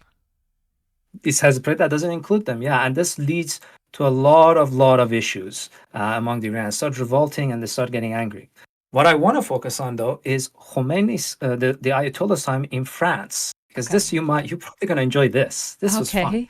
So in during his time in Iraq, Najaf, Ayatollah came up with his religious system. He called it Velayat Faqih, which literally translates to, I believe, guardians of the jurist or jurist guardians or something like that. Basically, it's the Iranian regime today. His idea was that you're going to have an Ayatollah on the top. He's going to be the top dog, and he's going to be guarding the Islamic principles, and he's going to use the country as a means of protecting those Islamic principles. So Islamic principles come first, country second, always. Okay. That's your job. He came up with this idea. When he went to France, he never, in 110 interviews, I believe, never once mentioned this. Never once mentioned his ideas, never once mentioned his thing. Every time someone asked him anything, he said, oh, all I want is democracy for my people. All I want is freedom of speech for my people. I just want an autonomous Iran. Like a snake of the highest order. That's spooky. He was really, really, really smart, to a point that people like Michel Foucault and Jean-Paul Sartre started to support him. Oh. Yeah, Michel Foucault actually went to Iran during the 1979 revolution, said that this was a good progress against breaking hegemony and stuff. He was that smart. But the most brilliant part of Khomeini, in a very sinister, I guess you can call it sinister, you can call it diplomatic, you can call it whatever, was that, as you can tell already, Iran is not a homogeneous state. There's a lot of interest at play. This is not even mentioned the different ethnic groups, the Lords, the Kurds, the Persians, the Arabs. They're all at each other's throats and all that. This is just ideologically. Not to mention the Sunnis, the Baha'is, all these groups that are fighting for some to have their interests represented. So in Iran, the biggest problem has always been politically. How do you govern a nation with so many different interests, and how can you bring them all together? This is a huge issue. This is why Iran has a hard time going to a democratic path, because there's always had a king that kind of through charisma unites people. This has led to a lot of, I guess, this is with heavy heart, to a lot of hero worshipping. A lot of people look to great man politics in Iran. They're looking for some sort of savior in some respect or shape to come and unite the people. Khomeini was that man in this case. So we would get people that would come to Khomeini from the Marxist party, and they disagreed with Khomeini vehemently because he wants an Islamic regime. These guys want a Marxist regime. You would say, so what are they talking? So they would come to him and say, I disagree with you. I don't believe that the Islamic regime is the way to go. Khomeini would just sit there, listen, and go, okay. What else? He goes, well, I disagree with you on the fact that the Ayatollah should. Okay, what else? He said, I believe that Iranian people should have autonomy. I go, see? I believe that too. We are one and the same. We have no differences. We are of the same party. Why would we fight when we have a bigger enemy to fight in the form of the Shah? We gotta unite. Together, we can bring autonomy to the people. And this was his diplomatic brilliance. You could disagree with him on 99% of the things. He would find that one thing that you agree on, and we go, we are the same people. There's no difference between us. We are the same party, man. What are you doing? What are we fighting? That's crazy. That's crazy. Even though, doesn't he have previous writings or anything that people could look up and be like, wait, we're not the same? Now that's the fun part. Shah's suppression of freedom of expression resulted on all of his writing getting suppressed, so the Iranian people didn't get a chance to read them. Interesting. Okay. So nobody can even look back in history and go, wait a second, are we the same? Now we can, because his students are the only ones. His students were called Fedayan Din, I think, the martyrs of Fedayan Islam, martyrs of the Islam. They also were a group that carried out a number of assassinations attempts in Iran under his orders. Under Khomeini. Under Khomeini's orders, yeah. They carried a number of assassinations, including one that, we'll get to that too, Cinema Rex, which was a very big tragedy as well. But Khomeini's brilliance in diplomacy was that he would try to unite people, and he understood that, listen, together we can overthrow the Shah. And he spoke the language in the West that the West understood. One of the hopes that Shah had was when he goes to Paris, Khomeini would talk about reactionary stuff like, oh, we need an Islamic country, we need a Muslim leader, we need an Ayatollah. Khomeini didn't do any of that. He didn't even mention those things. All he talked about was the language of the West: democracy, freedom, autonomy. These are the languages that because they understood it. So he gained a lot of support. He could point to the Shah and be like, he's a king. I just want to get rid of kings. We don't want a monarchy anymore. And I mean, Shah was a target-rich environment because of his human rights violations, which Jimmy Carter was very much like also bringing to like to points that you can't just keep torturing your own people. This is not okay. Right. And Khomeini, just to give you more idea of what he is, there was I believe, I don't know which town it was, but there was a cinema called Cinema Rex. And this was one of the biggest fires in Iranian history. And I think 470 people died in this fire. The Cinema Rex caught fire. And then people tried to figure out who it was that started the fire. And the Tudeh party started blaming the Savak, and the Savak started blaming the Tudeh party. Later on, it turned out that apparently it was Khomeini's group under his orders that carried out the fire and killed 470 people in order to get the Tudeh and the Savak to go at each other.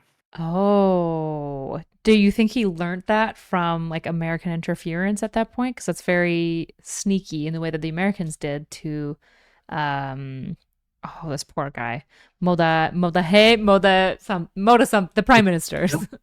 Yeah, the prime minister. I don't know. I genuinely don't know. What I do know is that this Ayatollah was very much a strategic thinker, and he didn't really care for human rights as much as like a lot of people associate with him with freedom and all that. But his primary objective was to get power.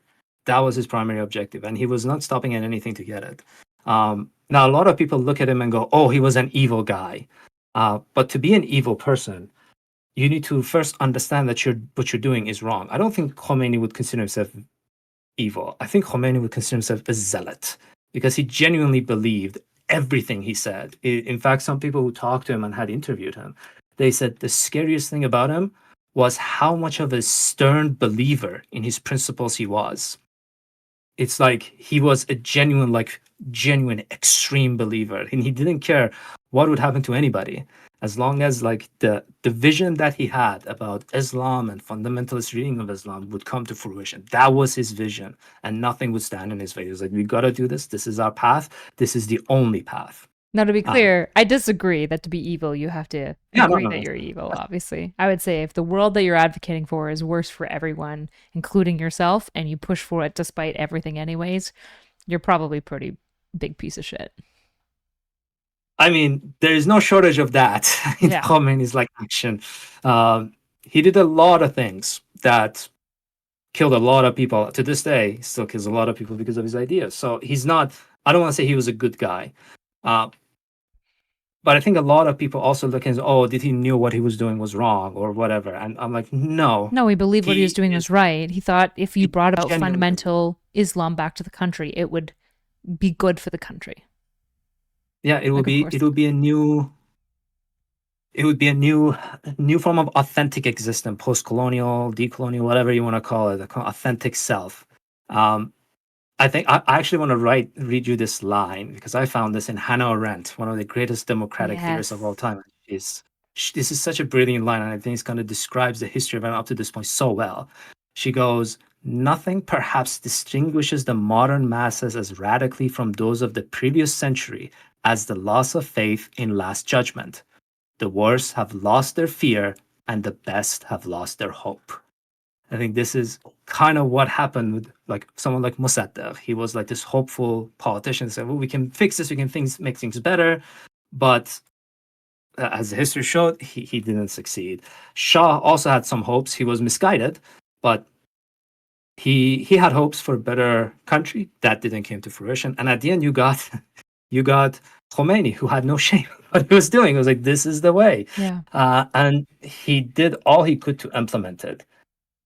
Eventually, what's interesting is that Khomeini eventually does take, and the whole revolution, I think, takes about 4 months or 6 months. Oh no, it's a very quick revolution that happens. Khomeini's message sticks, and he comes back to Iran after 14 years in exile in 1979. And this is the most incredible thing about his arrival. If you were, like, let me ask you this. If you were a leader of a nation that's not looking to you, and you just come back 14 years in exile, the interviewer, as you come in and you land and you're now interviewing somebody, and the interviewer asks you, how do you feel? What would you say? I guess I'd probably pre-plan it more than I would knee-jerk right now, but probably something about like hope, gratitude about being back, some level of celebration that I'm back, something like that, probably. Khomeini's response was, I feel nothing. Like he literally said, I feel nothing. And people are like, well, what do you mean by that? He says, this is just part of the process. This is just one step among many, and we're gonna keep going. Okay. Because this is just people think this is an accomplished. It's not just one step. We have more work to do. We gotta keep going. So this also points to Khomeini in a lot of ways being a very bad political leader, because he really didn't care much about Iran, despite all the things that he says. His primary goal was establishing Islamic regime. He was all for the sake of his ideals and his beliefs. And he was a very studious, interesting enough, in his youth, he was a very studious student. He studied Plato, he studied Aristotle, he studied the Quran. And even when he was in Najaf, people will say for 10 years, all he did was he went to mosque, came back home, went to mosque, came back home, went to mosque, came back home. He genuinely believed all of this. Yeah. So now he got power. And So now he's a with the power true comes principled religious zealot. He believes it through and through, and he doesn't even through and care through. about the politicking or any of that thing. He doesn't even really care about the people. He's doing what he thinks is like the morally righteous thing to do. Yes, there's no stopping him. He's just, this is the way, there's no alternatives. So what happens now? Shah leaves because he's like, I'm going to come back in a month or so, or a year or so. And he leaves his generals in charge and then comes back. And then Khomeini gets on the stage and he goes, I'm going to decide who's going to be leader. I am going to decide the regime. I am going to decide what's going to happen next. He lives, man ta'in mikam. I'm going to decide. I am going to decide. And he points to himself and he's like, no one else will. So effectively, he takes charge. Okay. And then he goes, okay, now that we are in charge, he designates a prime minister. So the He Shah gets rid just of fucks everybody off because Khomeini's come back. Shah leaves. Why? Yeah. So Does he just know that the will of the because- people are behind Khomeini? Yeah, he knows that he doesn't have a chance. And one of the interesting things was that if Shah hadn't left, what would have happened? Because one of his general actually approached him and said, the revolutionaries are coming. You have to respond hard and you have to respond decisively. Shah went on TV and sent a message to the people. He said, listen, I hear you and I understand you want freedom of speech. I'm going to give you freedom of speech. I'm going to give you freedom of expression. I'm going to release all the prisoners. And everybody in his administration collectively face palmed because they thought, you can't say that when Khomeini is just waiting right behind you. You can't show weakness. That was the nail in the coffin. Oh no. And his attempt I'm going to start to working on being less white. liberalize and at the end trying to walk back some of the suppressive policies he had, resulting in Khomeini going, now's the time. Now we strike. Now he's at his weakest. Shah also at this point was battling cancer, and he was bound to eventually pass away. So he's struggling on a personal level with his cancer, and on political level, he's struggling with the revolutionaries, and all of his plans fall apart. And the West has effectively abandoned him because they're like, you're now just becoming a liability. Yeah, we like can't work with you. You're a big L, bro. Like, yike. Yeah, Yikes. they're like, everything we were afraid you would do, you did. Like you messed everything up. So he leaves. He goes to Egypt first, where he's buried now. I think he goes to Egypt first, and then he ends up in France. And now he needs That's surgery. good. At least it goes to France. Yeah, You'd be happy there. I think he goes to France. I actually don't know. Actually, You might have Don't like quote me on that. I don't know failed if he your goes- entire country and let them Yeah. fall into the hands of an Islamic oppressive regime, but hey, you got to die in France at least. Yeah, he leaves because he's like, I got to leave my family, and I can't stay here. They're gonna kill me, and he's right. We're gonna kill him. Yeah. So he runs away, and now his cancer is progressing very quickly, and you can see, like, even in his interviews, he's like sunken eyes. He's starting to looks really, really depressed, and at this point, he's very, very, very alone. Anybody who's studied the Shah, this is the part that breaks everybody's heart, because you had this like higher than thou, this like emperor of emperors. He called himself the king of kings with this magnificent like crown and all these ambitions. Now he's like very alone. None of his politicians are around him. None of his people are. He's like running from one country to the other, trying to save his own life from cancer. Eventually, it's a very sad story. The way Shah died is very sad, very depressing. But he ends up in United States because he needs cancer treatment. Khomeini hears of this. The Iranian people hear of this. And they are fuming because now they're going, oh, Here's another coup coming. Here's Oh. another coup coming. So what happens at this point? The Iranian students, I don't remember the university's name, but the Iranian students storm American's embassy and they take people hostage. And this is where the hostage crisis happens. And the reason for it is because Shah went for treatment, but they were like, "Oh, there's another coup coming. The Americans are going to back Shah Right, again, like so he's we gotta do lying. something." Yeah, it's a ruse. Yeah, gotcha. So this Which is also where things America get. has Yeah, done go some ahead. fuck shit a few times now. Is this public now? Like they're meddling with the Shah taking power originally? Like are people publicly to some degree at least strongly speculative that that's occurred? Is there propaganda from Khomeini suggesting this? Yes, Okay. Khomeini is full throttle, blaming everything on the American, the great Satan, as he called them, and the Israelis, because at the time, well, Yeah. even today, it's a very anti-Semitic movement, the Iranian regime, and it has been since its inception. Ayatollah Khomeini was no exception.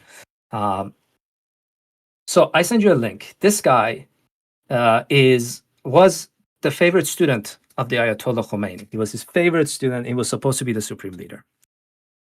When the hostage crisis happens, and I'm going to be perfectly 100% honest with you, I don't know where the evidence of this is. I have heard of the tape recording of this guy, and whether he's lying or not, I leave that up to discretion. Whether people want to believe me or not, I leave that to their discretion. This guy told Khomeini when the revolution happened. Hussein Ali. Yes, Hussein Ali Montazeri. When the hostage crisis happened, he turned to Khomeini and said, "Listen, if this hostage crisis continues," again, this is tape recorders. I don't know if they still exist anymore or they were destroyed or whatever. The Iranian regime is known to destroy a lot of evidence. They're a very secretive regime. But this guy went on and said to Khomeini, "Listen, go to the American embassy and tell these people to stop it. This is not the right approach if we want to engage diplomatically with foreign nations. This is a terrible idea." Khomeini originally agrees. And then during the car ride, something changes. When he gets to the embassy, he says, "This was our idea. This is great. Let's keep going." And nobody knows what happened during that car ride. Why did he change his mind? What happened? But that conversation soured the mood between these two significantly. And this guy, Montazeri, started criticizing Khomeini vehemently, despite being his favorite pupil, to a point that during his deathbed, this guy was an Ayatollah, he's a grand Ayatollah. He was supposed to be the next supreme leader. Like he was set out to be the next leader. Khomeini goes, "Absolutely not. I want a different guy." And he puts the current Ayatollah in charge, which led to a lot of problems because the current Ayatollah didn't go through the education necessary to get the title. That's Khomeini? Yes, that's the current Ayatollah, yeah. Okay. I just wanted to make sure keeping all the names in order. Yeah. There's a lot of names. There's a lot of moving parts. I don't blame you. So but he's not a pupil of anything. He's actually not even passed the test to be an Ayatollah. He wasn't, no. And the way it worked was that there was another guy in Khomeini's group called Rafsanjani, who became one of the first prime ministers after the new Ayatollah took over.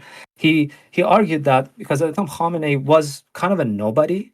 He was just a soldier from Iran-Iraq war who fought during the war and all that. And they were like, okay, he'll do. And the idea, some people speculate that Rafsanjani thought that he can control him through puppeteering behind the scenes or whatever. And because he thought, oh, this guy is just a soldier. He's from Iran-Iraq war. He doesn't know anything. How is he gonna rule a nation? How is he gonna fill the shoes that Khomeini left behind? It's just no way. Gotcha. And so he gets selected to basically replace Khomeini. Effectively, yes. But it happens behind closed doors. Let me see if I can find the video, because there is a BBC video on it where Khamenei knows that this is happening. He turns around and tells them, "Hey, listen, this is not based on the constitution we wrote. I don't have legitimacy. I don't have the title. I can't do this." They go, "No, you can. You got this." And they kind of politically give him the title. Here's a YouTube video. They kind of give him the title through politics, which is unconstitutional according to the very constitution they wrote in 1979. But they're like, it doesn't matter. He's just gonna give him the title. All right. Should we watch this together, or do you want me to just Sure, you can watch it. Yeah, okay. you can watch. I'll It's a very short video. okay, let me share it with you first. It's got a timestamp. Should I start it at the beginning though? At the beginning, yeah. I don't know why it has a timestamp. So this is Khamenei, the current Ayatollah. Yes. With the glasses and stuff. This entire thing happened behind closed doors, by the way.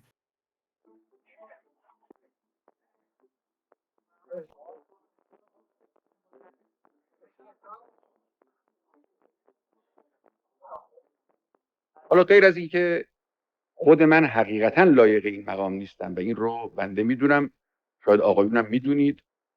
خیلی برام روشنه که شورا نمیتونه در مسئله مقام رهبری تصمیم گیر باشه. این که مقایسه میکنن با این سرانسه قوه، این سرانسه قوه اینی که بود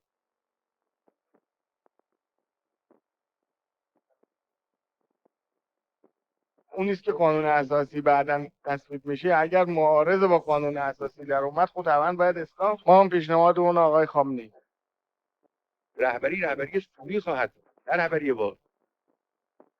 خب من نه از لحاظ قانون اساسی و نه از لحاظ شرعی برای بسیاری از آقایون حرفم حجیت حرف رهبر رو نداره. این چه رهبری خواهد بود؟ نه نباید. آقای خامنه‌ای این نداره. خیلی خوب. حالا ما رأی میگیریم دیگه، بحثم نمی‌کنیم. آقایانی که با رهبری جناب آقای خامنه‌ای تا رفراندوم، البته این موقت دائم میگیم، تا اون موقع موافق هستن قیام بفرمایید. بشکنیم.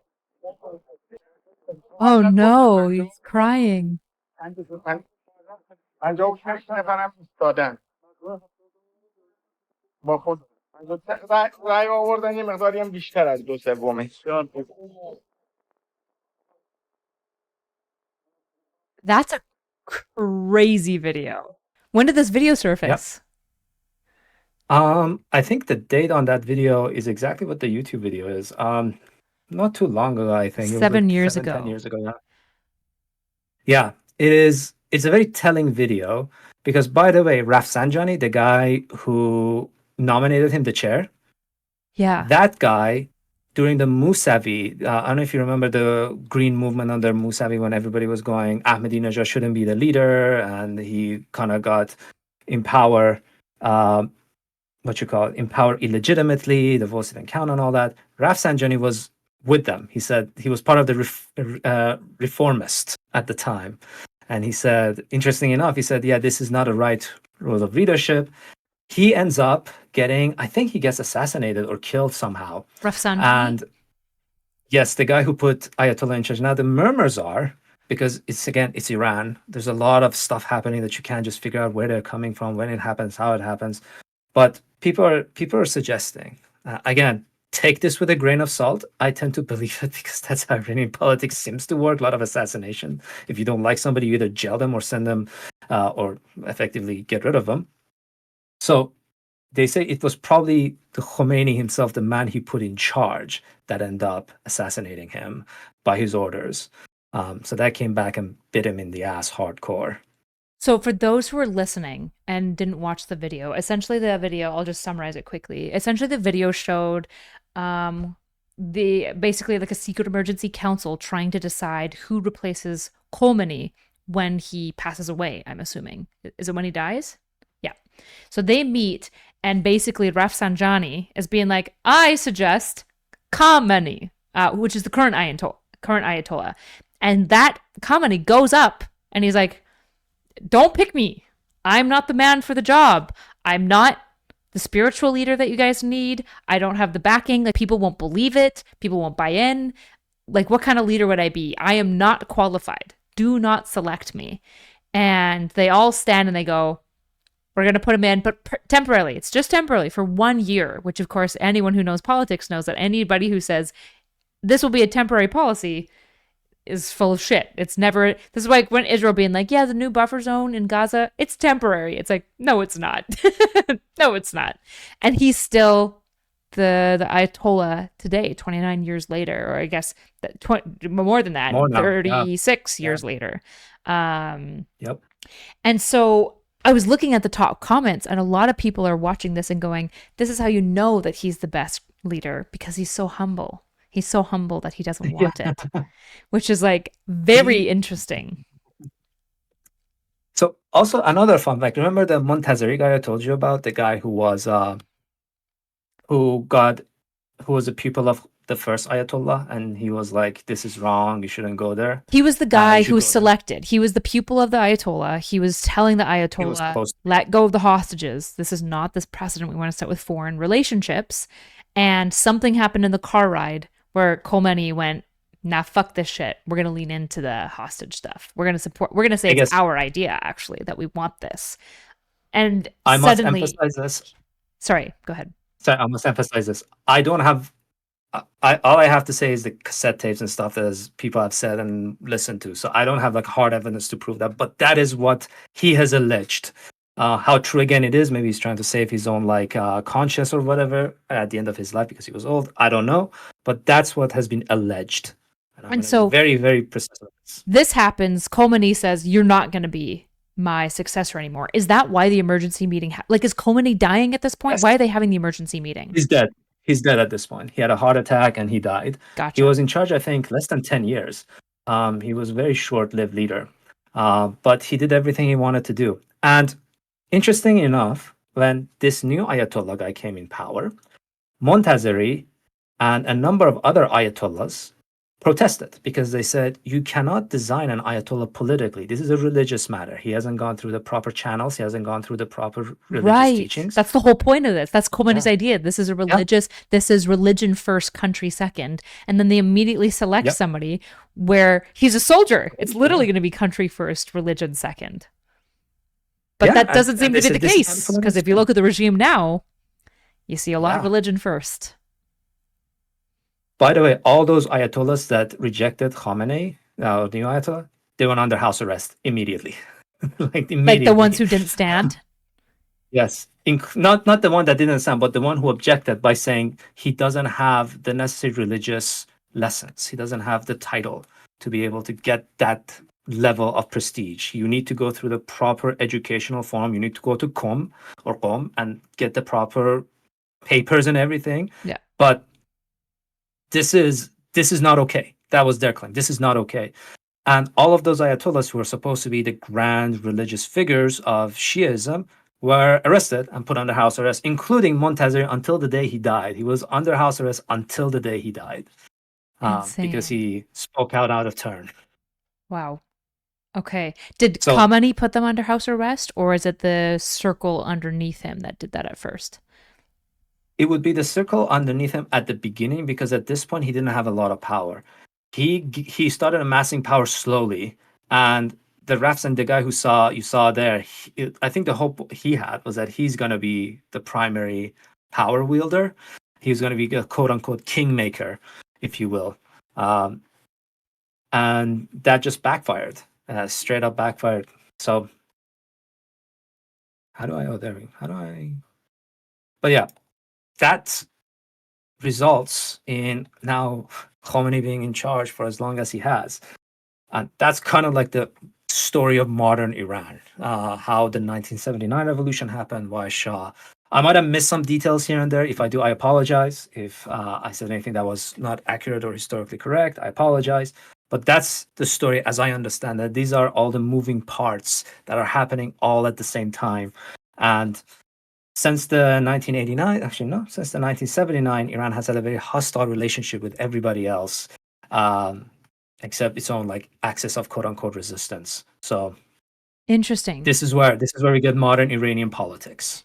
And it's basically on the back of foreign interference and essentially religious and kind of fundamentalist aversion to that foreign interference, and eventually them winning through kind of a series of luck, Circle of Thrones, Game of Thrones type maneuvers, and pretty brilliant diplomacy on Khomeini's part. Very, very brilliant diplomacy. It was, he lied through his teeth, but he got there. He got there.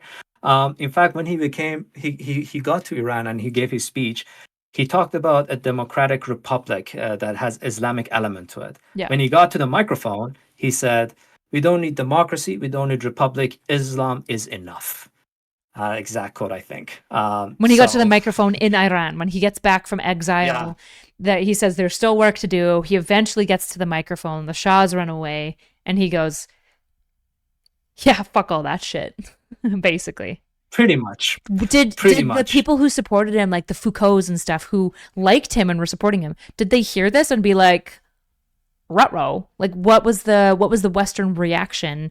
Not the American reaction, but more of like the Western supporting reaction to Khomeini basically completely turntailing and being like, "Teehee, I was lying to you guys the whole time. It was never about democracy. It was never about anything but Islam."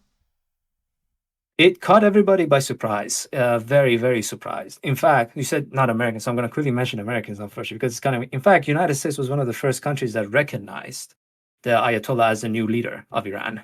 They're one of the first ones. Why? Because they wanted to start power? negotiating. I think it was Jimmy Carter, I think. Let me see. I actually don't know. I do know that there was a meeting with a lot of, like, I think Germany, UK, and United States, and their primary concern with Iran was, how do we stabilize this? Because this is getting really out of hand.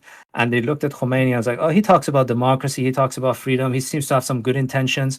Effectively, Khomeini played the West, he played the people, he played everybody. Right. And they kind of believed him. Yeah, it was Jimmy Carter in 1979. And they kind of said, okay, I guess we just have to deal with him then, because he's the new leader. So let's see where we get. But unfortunately, they didn't get far. Right. And yeah, sorry, go ahead. So, okay, I'm about to move on. So essentially the question would be, so now that we understand the history of like the regime, how it came to be, how these powers emerged over time, and like essentially some of the nature of how they politic, which is very Game of Thrones. It's very, but most importantly, it's very smart, right? It's not this unsophisticated, like a bunch of just like mullahs running around being like, we want Islam and that's it. Like it's a lot of very intentional, pragmatic politicking being played to fundamentally bring about an Islamic regime, right? But they're very well educated, smart people. Khomeini is brilliant, despite, I would say, being like evil, just evil. I would personally, not that I'm saying you were saying this, I personally view him as evil, right? The person who hears, hey, Khomeini, the Savak officer that you arrested, he saved your life. You owe him. You owe him the same thing. And he said, what a fool. He should have killed me. Like that, like, I'm sorry, that alone. It's like Trump with what is her name, Ruby Freeman, or the counting chick who was involved with the scandal where him and I think Steve Bannon, his lawyer, like just lied about her, said that she was like moving boxes and doing like some Democrat weird shit, and he knew it was a lie. That immediately, I was like, you're a piece of shit. I hate you. Like the fact that you're just willing to do this to somebody at this interpersonal level that you owe, or in this case of Trump, that's done nothing wrong. You're just willing to throw her under the bus and put her into witness protection, right? You're a piece of shit. I don't really care. You're a piece of shit. Yeah, but fair enough. No, I don't blame you. How does this impact today? So how do we understand Iran? So we've got the same Ayatollah, Khomeini, who was installed by the Ayatollahs, even though he wasn't an Ayatollah. They gave him the title. Sorry. The people in the Majlis Khabir, the Assembly of Experts, they were not Ayatollahs. They were just mullahs. They didn't got the rank. They chose them. Even though they didn't have the authority to do so, they did it anyway. Who had the authority to choose him? Other Ayatollahs. Which were not in front of them. Allowed in the room. They did not choose. No, they just weren't. No, it wasn't they weren't allowed. It was that they were not part of the Assembly of Experts. They were in Qom teaching. And you're like, you got to come to us. You got to come and get tested. And then we're going to test you. And if you pass the test, then we give you the title. You can join our kind of like colleague kind of figure. Yeah. It's kind of like a university kind of deal. You pass your PhD, you do your dissertation, and now all the PhDs are like, you're one of us now. That's great. That's kind of what they did. What he did was that they just gave him the title politically by people who did not have the right to do so. That was the problem. And how did the Ayatollahs in Qom feel about that? Well, they didn't like it. They protested, and those who protested were put under house arrest. Gotcha. Okay, so now the current regime is still run by a guy. Did he ever go back and get the training to be an Ayatollah? I think he did. I'm not sure if he did or not. Again, things surrounding the Ayatollah has become very secretive. Right. I'm sure that they say that he has, though. They say he has. A lot of people say he has. At this point, it doesn't really matter whether he has the training or not. What matters was that within less than a decade of writing that constitution, they broke it. And they were like, yeah, this is inconvenient. We're just going to move on. And this is one thing that what I said about democracy institutions taking hold. This is why it's important for institutions to be somewhere for a long time. Because if right off the get-go, you start breaking your norms, and this is the case for liberalism too, right off the get-go, if you start breaking whatever institution you put in place, then it will have no legitimacy in the eye of the people. They will say this doesn't matter. And that I would argue that was one of the first constitutional crises that the Iranian new constitution went through. The second one being the slaughter of a bunch of political prisoners, completely without any sort of due process. And the third one being election turnout. Because Iran has gone through like different arguments as to why their regime to the people is legitimate. The first one being, oh, it's Islamic. Well, that's out the door because politics decides what constitutes Ayatollah nowadays, so who cares? The second argument was, well, we got the laws and stuff, but they went beyond the laws. They persecuted a lot of people. I think about, the numbers aren't there, but I think about 50,000 or something, 100,000 or some people were killed in the prisons on the charges of being spies or having ideological opposition or being a different religion. This was not a good regime. This is not a good regime. And then the third one was, their argument was that, yeah, we do all these bad things, but at least we have legitimacy because look at our voter turnout. Over 50% of the people vote. So that means they have some belief in the system. In the last election, that number dropped below 50%. I think it was like 40%. So even they don't have that now. So this regime Ratu's legitimacy claims is really, really, really struggling. Some would say it's on his last leg, but I've heard they were on his last leg for the past 15 years. I don't know. This is a pretty long last leg. Yeah, so maybe talk to me about like the implications for today, right? So when you're talking about regime change, so not that I don't know if I buy that Trump cares about regime change at all, especially with the documents you shared with me about the leak of the fact that the strikes that happened, which were very fast, didn't destroy much. They didn't actually set the nuclear program behind. So it really rocked any capacity of diplomacy. In fact, diplomacy was rocked in 2018 when he ripped up the JCPOA.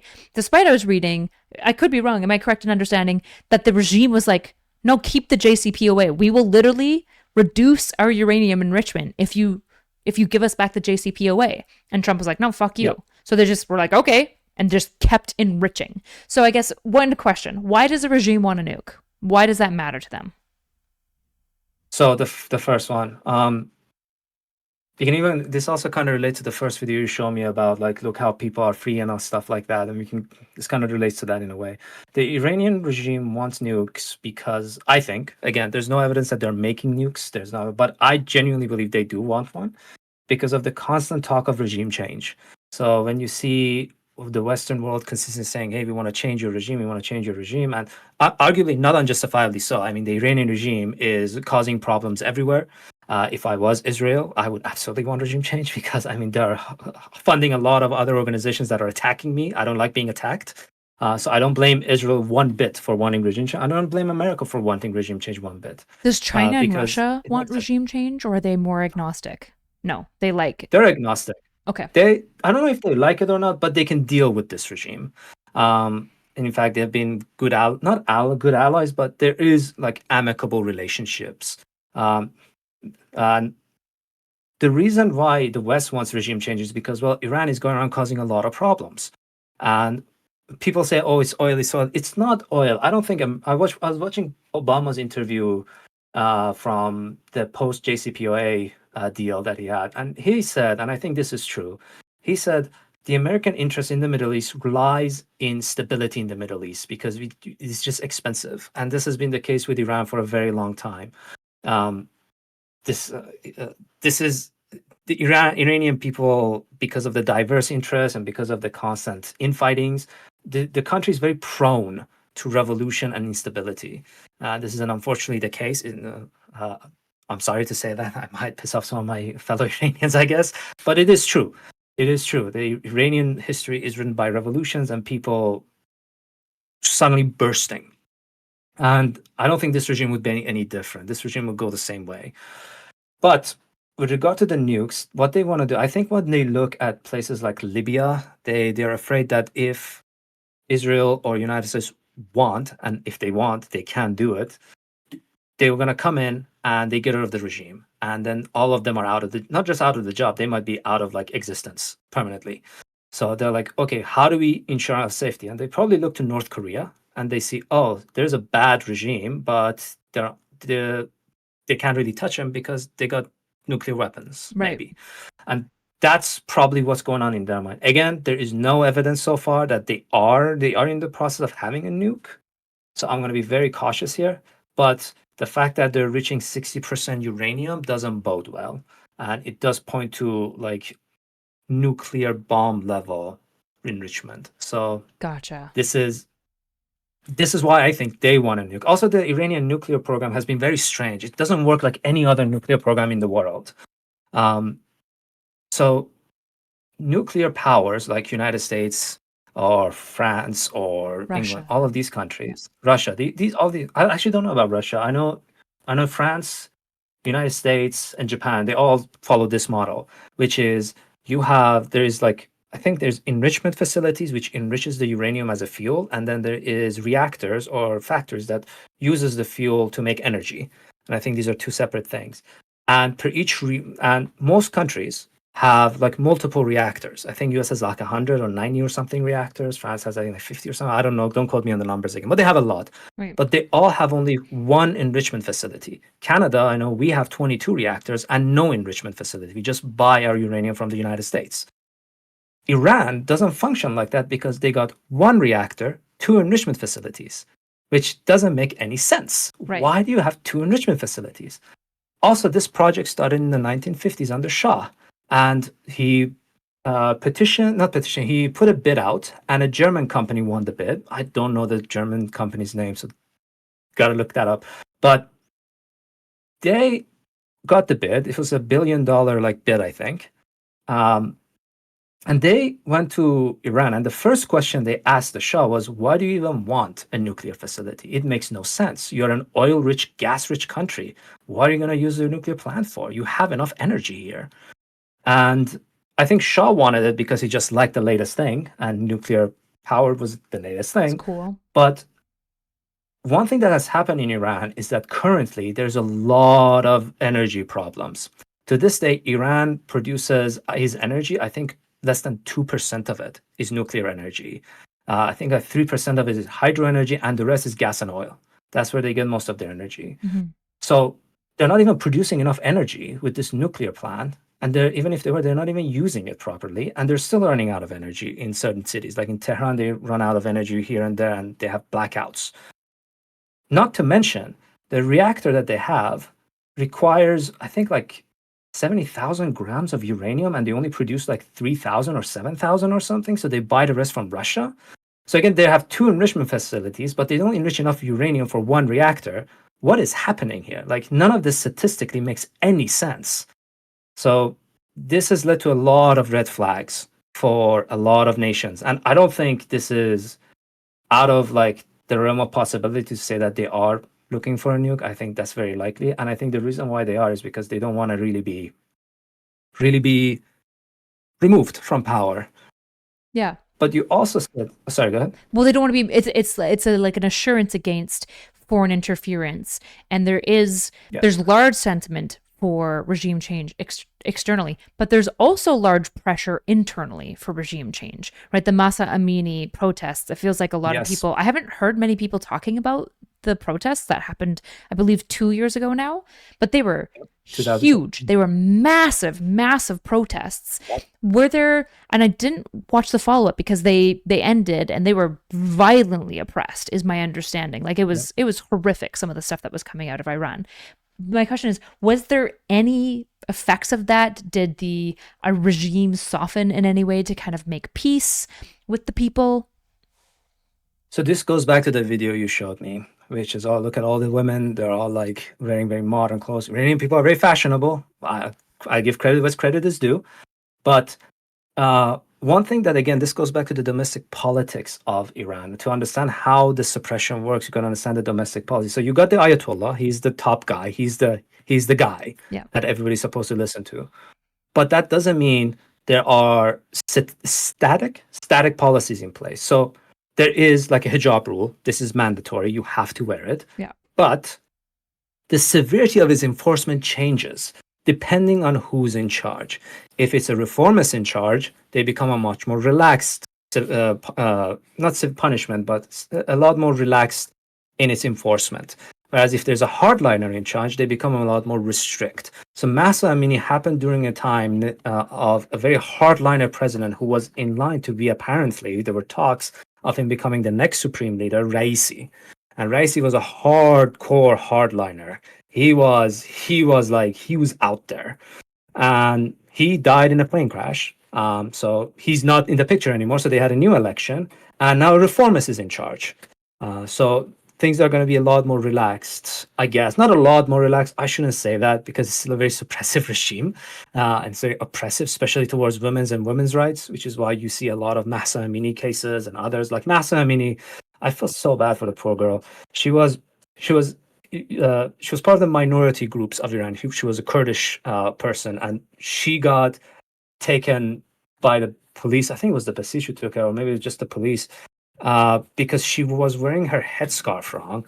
And they were like, oh, we're just going to teach her how to do it right. And then she died 24 hours later in the hospital due to brain damage, which suggests that they kind of like beat her, had brain trauma. And the only way you get brain trauma is if someone beats you across the head with a baton. So this is a constant push by the Iranian people to relax the regime. And whenever a hardliner comes in, they push back harder. Whenever a reformer comes in, they listen a little bit more. So Rouhani, another guy who did the JCPOA with Obama administration, he was also a reformist. And it was by complete miracle. Like, I don't think people understand, historically speaking, how unlikely that deal was to happen, because you got Obama on one side and a reformist on the other going, okay, we're gonna chat, we're gonna try to fix this. And the reformers, this is something that perhaps people don't see domestically, is that they lobbied the Ayatollah hard to get that deal across. They were like going with Zarif being the foreign policy of the Rouhani regime, and Rouhani being the president. They were going hard, going to the Ayatollah saying, hey, listen, we gotta get this deal. We can do this deal. We just gotta go negotiate. We can negotiate. They did a lot of lobbying for the Ayatollah to give his consent. Because nothing gets passed without the Ayatollah's final checkmark, right? So the prime minister basically is he president? Sorry, I shouldn't say president. The president. The president occupies a lot of traditional roles that we might think of for a president. He does a lot of domestic affairs and deciding a bunch of policy, but he will never have the final say. Everything that he wants to do has to fundamentally get the thumbs up from the Ayatollah. Yes. This also works in election, by the way, for those people who are interested. The way the election works is that people do vote for Assembly of Expert. Assembly of Expert they vote for, which is the person who decides who the next Ayatollah is once the Ayatollah passes. Those guys you saw, they were the Assembly of Expert folks. I believe they vote for the Parliament, which is the Majlis. Mm-hmm. And there's one other thing they vote for. I think it's the Senate. But in order to vote for this, the candidates need to pass a test. And the test is effectively kind of like a questioning thing. I don't know if it's a questioning thing or not, but I know that there is something called Shura Negah, the Guardian Council, I think it is, which are a group of people designated by the Ayatollah to vet candidates. And if these candidates don't pass the, I guess, threshold of being Muslim enough, they get disqualified. Gotcha. And the Guardian Council has been known to favor extreme hardcore mullahs over more reformist. Interesting. So that has been... So even though they have the say, the real say remains with the Ayatollah and his thing. Also, he decides who the Supreme Court is, who goes where. So he has a lot of say, even in domestic. Do I support Israel if they push for regime change? Regime change is very complicated. It's Oof, that's a tough one. That's a hell of a tough question because on the one hand, this regime is unacceptable on so many levels, but on the other, do I trust any foreign nation to understand the nitty-gritty of internal Iranian politics to put somebody in charge who can understand the people? I don't know. That's a tough question. At some point, this regime does need to go, but and this has been a big problem for regime change arguments because a lot of people say, "Oh, just support the revolution, just support the revolution. They can overthrow it, blah blah blah." But the question ultimately is, who are you supporting? Who's gonna take charge?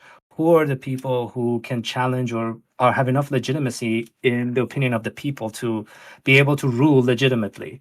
This is just something that people haven't thought about. A lot of people say, "Oh, we can bring back the Pahlavi dynasty with the crown prince," but I mean, you might as well bring me back in. I mean, I've been out of Iran as long as he has, maybe even less. He has less root under his feet than I do, so I don't imagine him being able to do much. It's just a very complicated situation. I don't know who would replace them. Somebody has to at some point replace them. I think in this case, Israel and the United States are kind of right. This regimes have been an incredible disruption across the region, and it's been really bad for Israel. So when Israelis are like, we want regime change, I honestly don't blame them. A lot of Iranian people also want regime change. Do you a But question? how do you do it? Question from Go ahead. Dash 33 that I think is interesting. Do you think Iranians want a Western-led regime change within their borders? Like, do you think the people who want regime change, would they support a Western-led regime change? I don't know, but I don't think I don't know for sure, I should say, because I don't have the polling to like answer that question accurately. So I'm just going based on my senses, and this is conjecture. Take that as you will. Western-led regime change might be viewed favorably initially, but again, as we saw with the history, Iranian people are very explosive people in a lot of their emotional outbursts. So what happens when the next Ayatollah comes in and goes, see, this guy is also the stooge of the West? What happens when the relationship goes a little bit sour? The regime change needs to happen internally.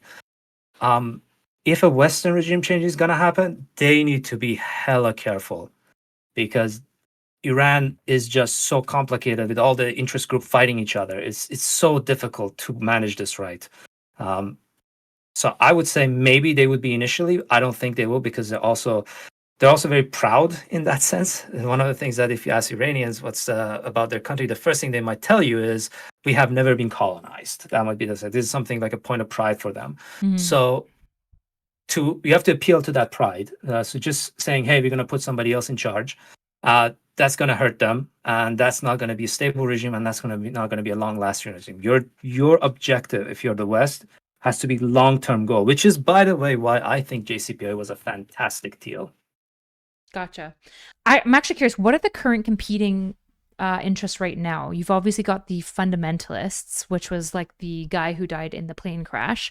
You've got the reformists, who are somewhere between where they are more open to changing. And I remember you actually telling me about the way that they'll button their shirts to communicate which group. Could you actually tell us about the shirt buttoning to help us understand like how to see where they might fall politically?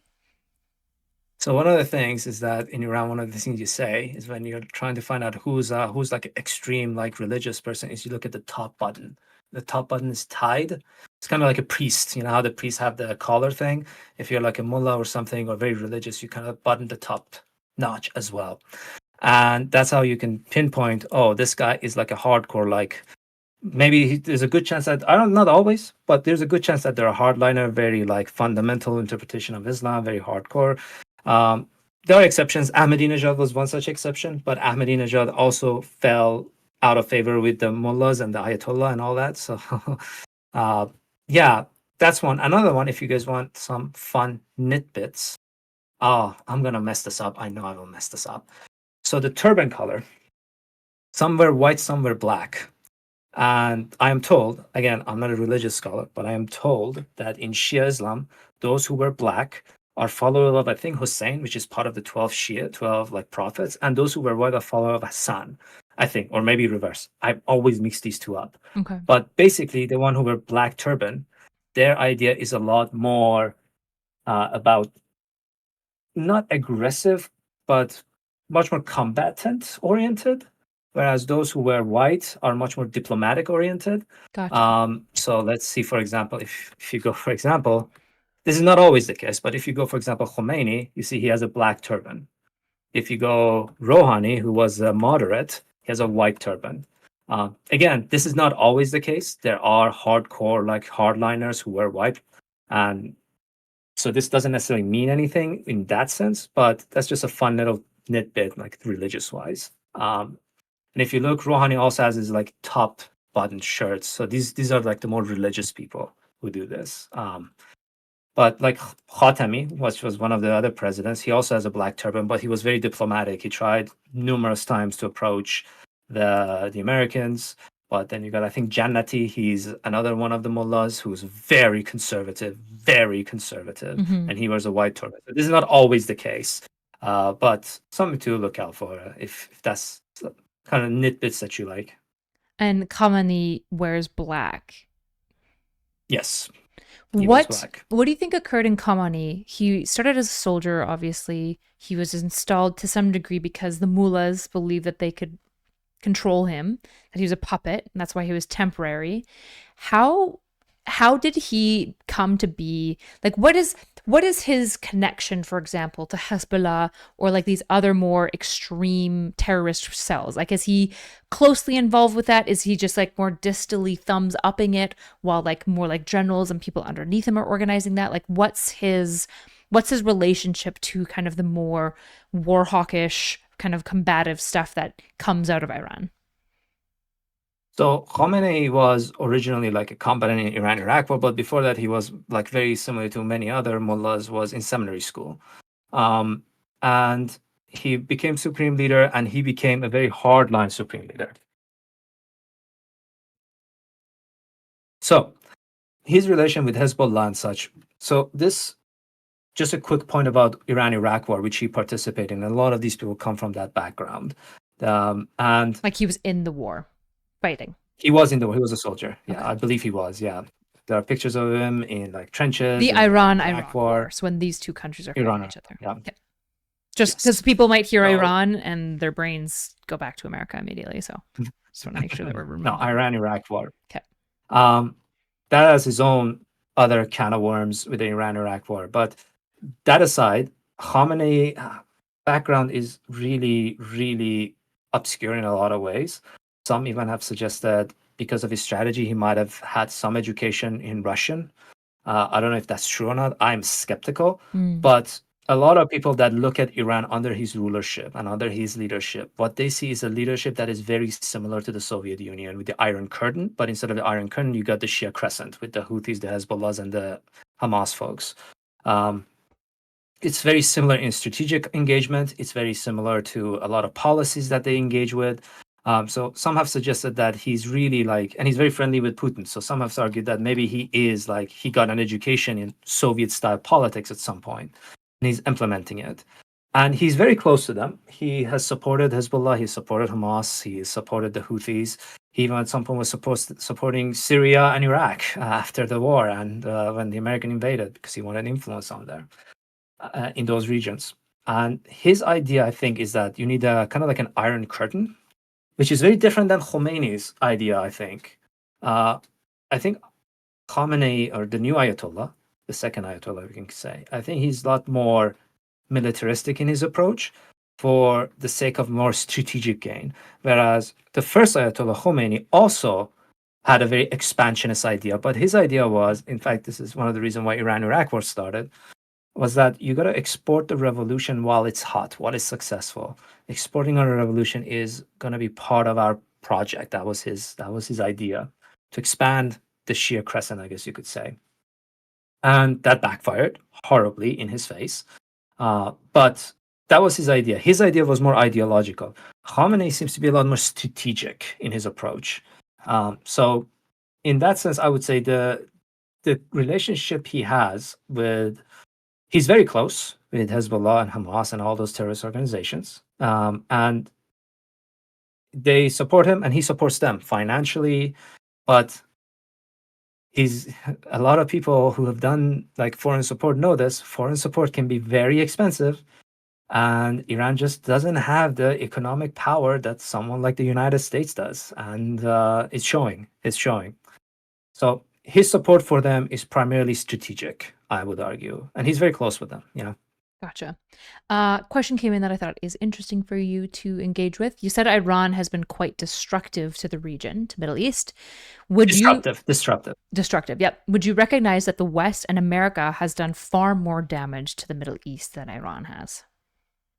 So yes and no. I understand why people say that. I agree. Historically, the West has done a lot of damage to the Middle East. Again, maybe I said that wrong. I don't mean destructive, but disruptive. They're disrupting people around the country, and I think that around the countries, disruptive. America has been a lot more destructive in the region. I understand why people say that. I understand the Iraq War was a tremendous failure and a tremendous, not just debacle, but human rights violation with Abu Ghraib prison, and even the interference in Iran. And these are bad things. America has done a lot of bad things. I agree with it. This is a good question to jump up with Mosaddegh as well, because I also think that is, although true that America has done a lot of bad things, at some point we have to look back and say, okay, what can we do? If I was in Iran, I would say I'm not in Iran, I'm Canadian. So, but let's say if you're looking at like domestic politics, at some point we got to ask internally, what can we do and how do we function within this environment?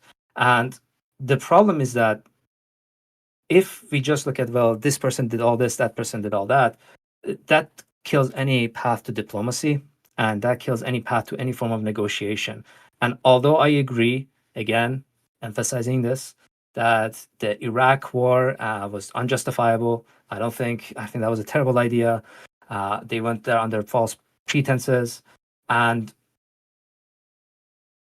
I don't see that as a justification for what Iran is doing in the region. I don't think supporting Hezbollah and Hamas is particularly conducive to a much more peaceful Middle East, especially during a time where the other countries in the region are trying to engage in some sort of negotiation. And I have in mind countries like Saudi Arabia and Israel.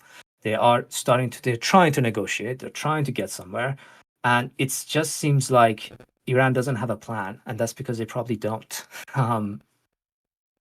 So I don't know if that answers your question, but I am sympathetic to the claim that the United States has done a lot wrong. The British Empire has done a lot wrong through the partitioning, putting a bunch of people together. I feel like nobody talks enough about the Sykes-Picot agreement and just how fucking insane it was. Like it was literally the most insane shit ever. And so many of the problems that you see within these countries, like Pakistan and India, for example, I'm sure that it's multifaceted, but a lot of it, when you look down to it, a lot of it starts at that Sykes-Picot where they go, okay, well, if you're Hindu, you could be here, and if you're Muslim, you can be here.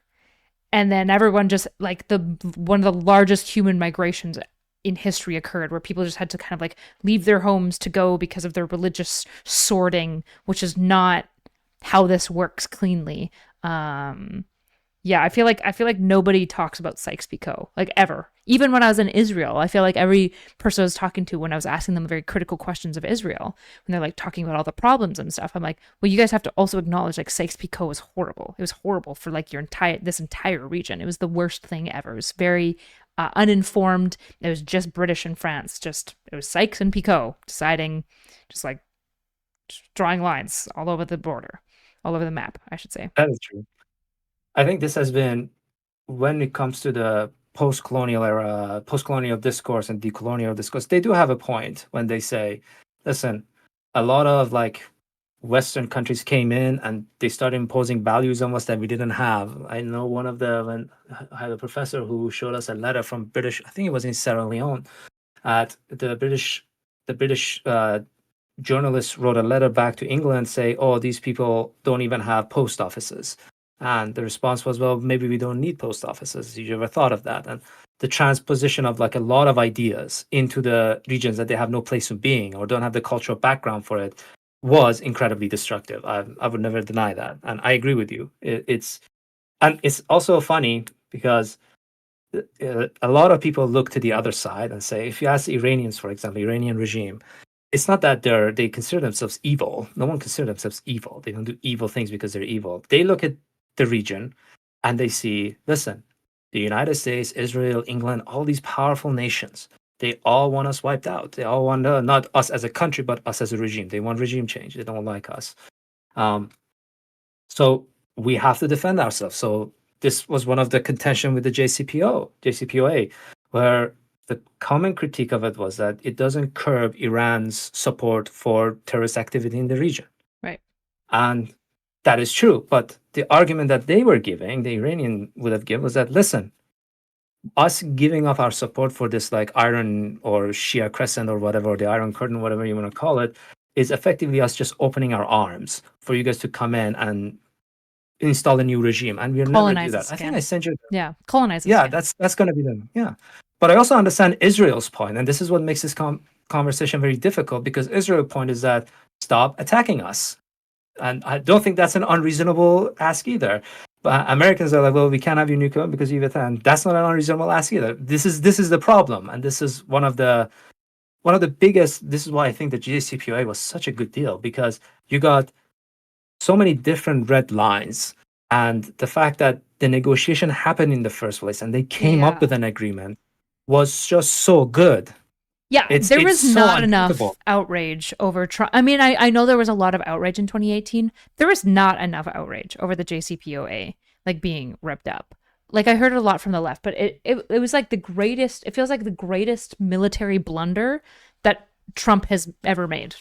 Maybe ever. And I think he's made a lot of I think he's made a lot of fucking blunders, like a lot of them. Like, it was, the JCPOA was a damn miracle. It was a damn miracle in this space, because it came to the Iranian people and negotiated with them and created a space. Like, it's very interesting. It reminds me very much of some of the arrangements that have started between like Egypt, Israel, Saudi Arabia, and the UAE, which is like, no one likes each other still. They still are very tense, but now they don't want to attack each other because they are creating a competitive natural gas resource that can go right to Europe and compete with Russia, which is really important because right now Europe is so reliant. So it's this massive niche that can make Egypt a lot of money.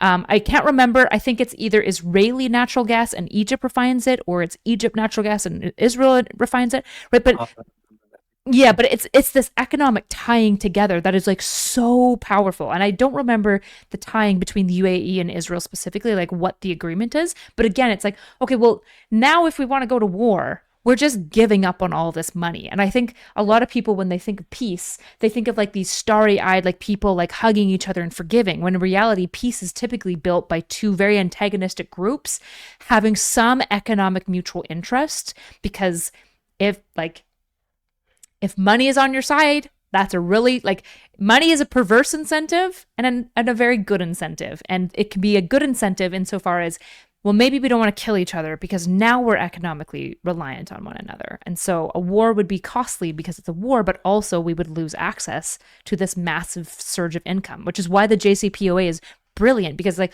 okay, well, yeah, we can't make a nuke, but the sanctions are gone. So we can begin to like develop our GDP. And there's arguments of like, okay, well, they have more GDP, they can get more missiles and support these terrorist cells, but it's a step forward. It's a step forward. I highly recommend, for those of you interested, Obama had an interview with Time Magazine or Times about the nuclear deal that they were negotiating. And it was such a good interview. It's like 45 minutes. And in it, he says, listen, because it got rid of all the, I think it was called medium enriched uranium of Iran, and it reduced their low enriched uranium to a lot. They got the centrifuges, some of the centrifuges out. They put the R&D on centrifuge research into like super constrained. They can only do it in, I think, in Natanz refined, or not refinery, sorry, you can do it in Natanz branch. And one of the things that he said, listen, what we're getting rid of are the sanctions that UN and EU have on Iran. We are keeping the sanctions on the ballistic missiles. We are keeping the sanctions on the support of the organizations that they do with Hezbollah and Hamas and all that. We're going to keep those sanctions on. And we hold a snapback clause, which says if Iran at any point in time doesn't appeal by this, we will snap the sanctions immediately back on. So he's like, this is a win-win for us. But also, one of the things that he said, which really stick with me, was exactly what you say. He said, listen, what we are providing here is an opportunity for the Iranian people to succeed, and maybe even they can decide their own destiny. He didn't say that in Iran. He said about Saudi, but the way he's speaking about it is kind of referencing Iran to it. Because if you start bolstering the middle class a little bit, because right now the economy disparity in Iran is astounding. It's crazy, the economic disparity. You But mean if the you start wealth, building a like the system- wealthy are very, Yep. very wealthy? Okay. Yep. But if you start bolstering the economy, yes, money would go to the regime, and they will definitely use it in nefarious purposes, for sure. He's like, I'm not looking at it as like a rose-colored glasses. Mhm. But at the same time, some of the money, a good deal of it, might go to the Iranian middle class, and then now they have a say. They have more power, because if you have no money, you have no power in the political system. But if you have some money, you can do something. You can push back. Now you have more say. That was, I think, that was a long-term project. He said it's like, it's not a regime change doesn't come in 2 years. Regime change will come like 15, 20 years down the line. Yeah. But it was crazy. I will never forget this. It was so crazy to me that the Republican senators wrote a letter to the Ayatollah during this time saying, don't agree to this deal. Obama doesn't have our support. I don't know if you remember that. Oh, they No. wrote a letter. This was insane. This is 47 when I was senators. working like in addiction. I was still I was just a casual consumer of politics. So I was not very tapped into geopolitics yet. It was crazy. But yeah, I never forget that 47 wrote it that, hey, Ayatollah, don't listen to Obama. He doesn't have the power to do this. And I was like, are we serious? Okay. Crazy. I And guess my so. understanding of the Republican pushback to the JCPOA was that they falsely claimed that it would give them the infrastructure to build nukes, which they already had. They already had nuclear plants. They had already they'd had it since they'd been developing it apparently since the 50s. So that was just a straight up lie. And then the second was fun fact also. Sorry, just one quick interjection. Yeah. They also had a nuclear weapons program until 2003. Gotcha. Apparently. So because that's when the fatwa came in. Was it Obama? When was the JCPOA like signed? Do you know what year? Not the exact date, but I know it was during Obama's, I think, second term. It was in 2015. Yeah, 2015, July 14, 2015. Yeah. Gotcha. So we only had it for 3 years, and then Trump just fucking Just took 3 a years. big shit on it. That's frustrating. He took it all on. And the criticism that the Israelis were putting on by saying, hey, listen, this doesn't really guarantees our safety and all that is true. Again, I don't want to say the Israelis were like not legitimate in their concern. Yeah. But you can't have everything. You got to be realistic. Like what they were asking is reasonable, but at that time was not a realistic ask from the Obama administration to engage in these negotiations, because two nations that have been in hostility since 1979 can hash out everything in a year. Yeah. This is a very, very touchy subject, and they need to be very careful about how they go about it. So they got to be realistic about their expectation. Obama's administration was like, we need to get rid of the nuclear program. We want to make sure they don't get a nuke. That's our objective. And the Iranians were like, we just got to remove some of the sanctions, release some of the pressure valve. That's our objective. And they got to meet somewhere. And again, I understand the claim that, hey, this is very disruptive in the region. They are not a good actor, fully on board. But you got to be not necessarily reasonable. Those are very reasonable asks, but you got to be realistic about what you can get out of a deal. You can't just go flip the table and say, I get everything or I get nothing. Then you get nothing. Huh. That's crazy. All right. Any last things you should say? Any last shout outs? Stay safe, everybody. Enjoy your time. Thank you for having me, Kyla. Not so erudite. I don't know what you call your community, not so eruditians. I don't know, but Oh, either. Thank you for listening. I hope this was entertaining. I hope this was informative. If I misspoke or I got any facts wrong, my apologies. And if you enjoy talking about liberalism or you want to know more about liberalism, feel free to come check the channel out. See if you enjoy it. If you like it, give it a like, give it a subscribe, all that good jazz.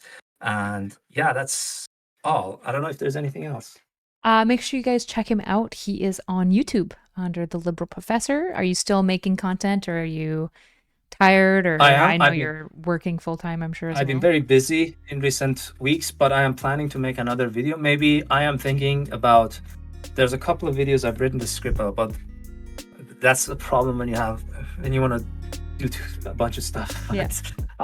Time just always gets the better of you.